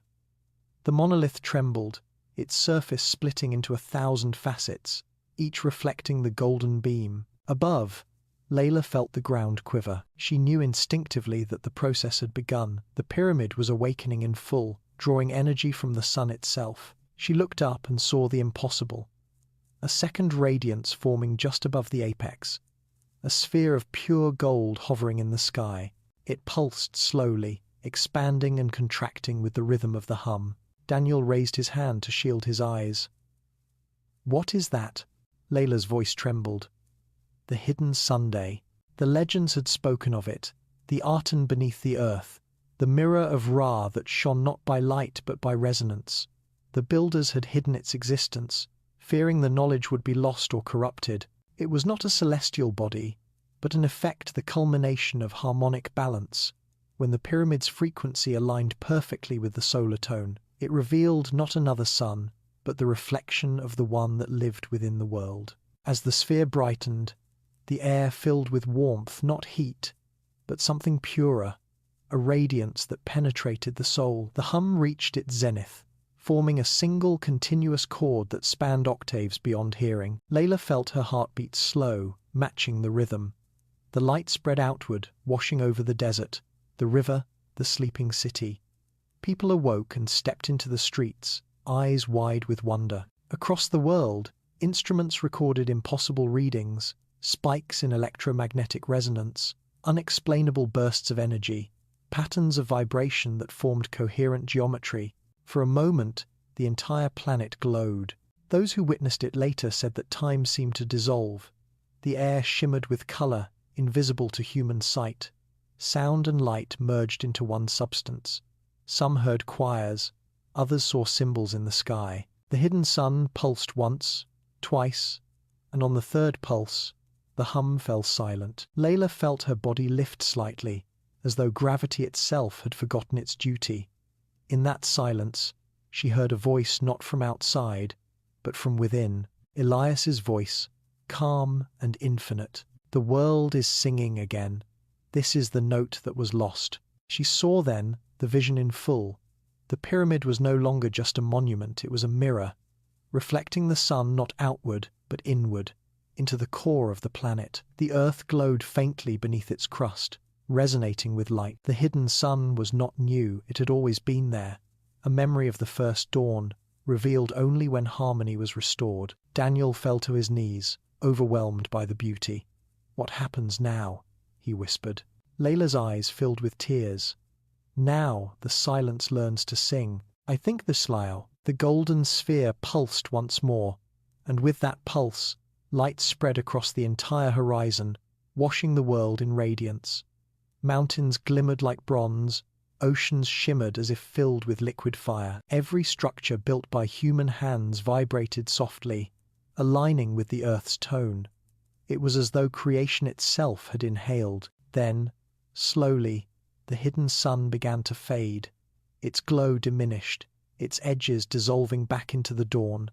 The pyramid's brilliance softened, returning to the color of stone. The hum settled into quiet equilibrium, no longer forceful, but calm, serene, a whisper beneath existence. Layla stood motionless, her hands clasped at her chest. "It's complete," she murmured. "The cycle's closed. The light has returned to where it began." She turned to Daniel, who stared at her with wonder. "You saw it," she said. "You saw what they built it for." He nodded slowly. "It wasn't just a tomb or a temple. It was a sunrise that never ended."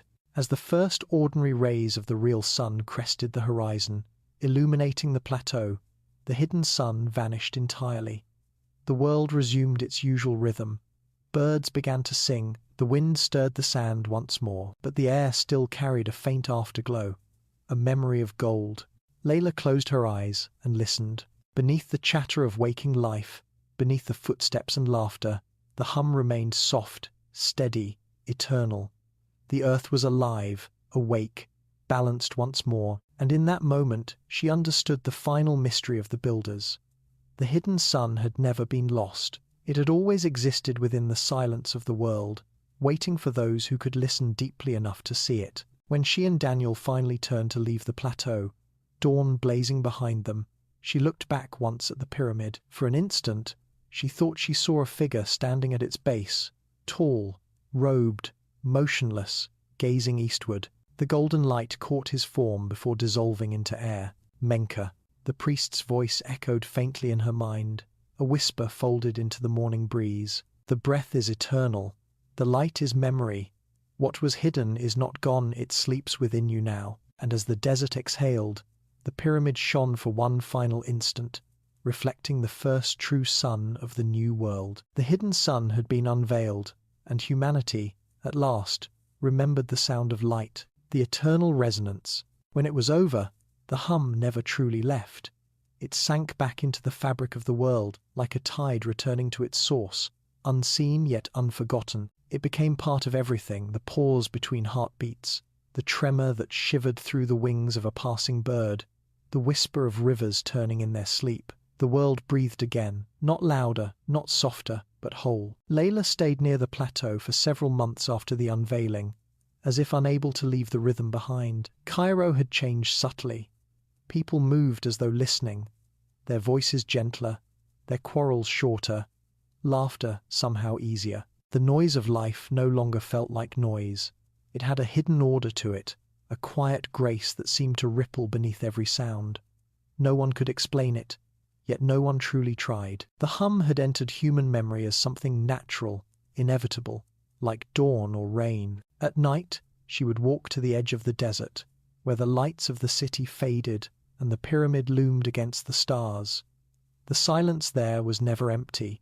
If she stood still enough, she could feel the faint pulse through her feet, the slow rhythm of the earth's heart, still breathing under its ancient stones. The frequency had stabilized at last, 7.83 hertz, perfect and eternal. She sometimes wondered if that number was not simply a measurement, but a mantra, the syllable through which the planet kept itself alive. Daniel had left months earlier, carrying his footage to archives and studios that would never know what to do with it.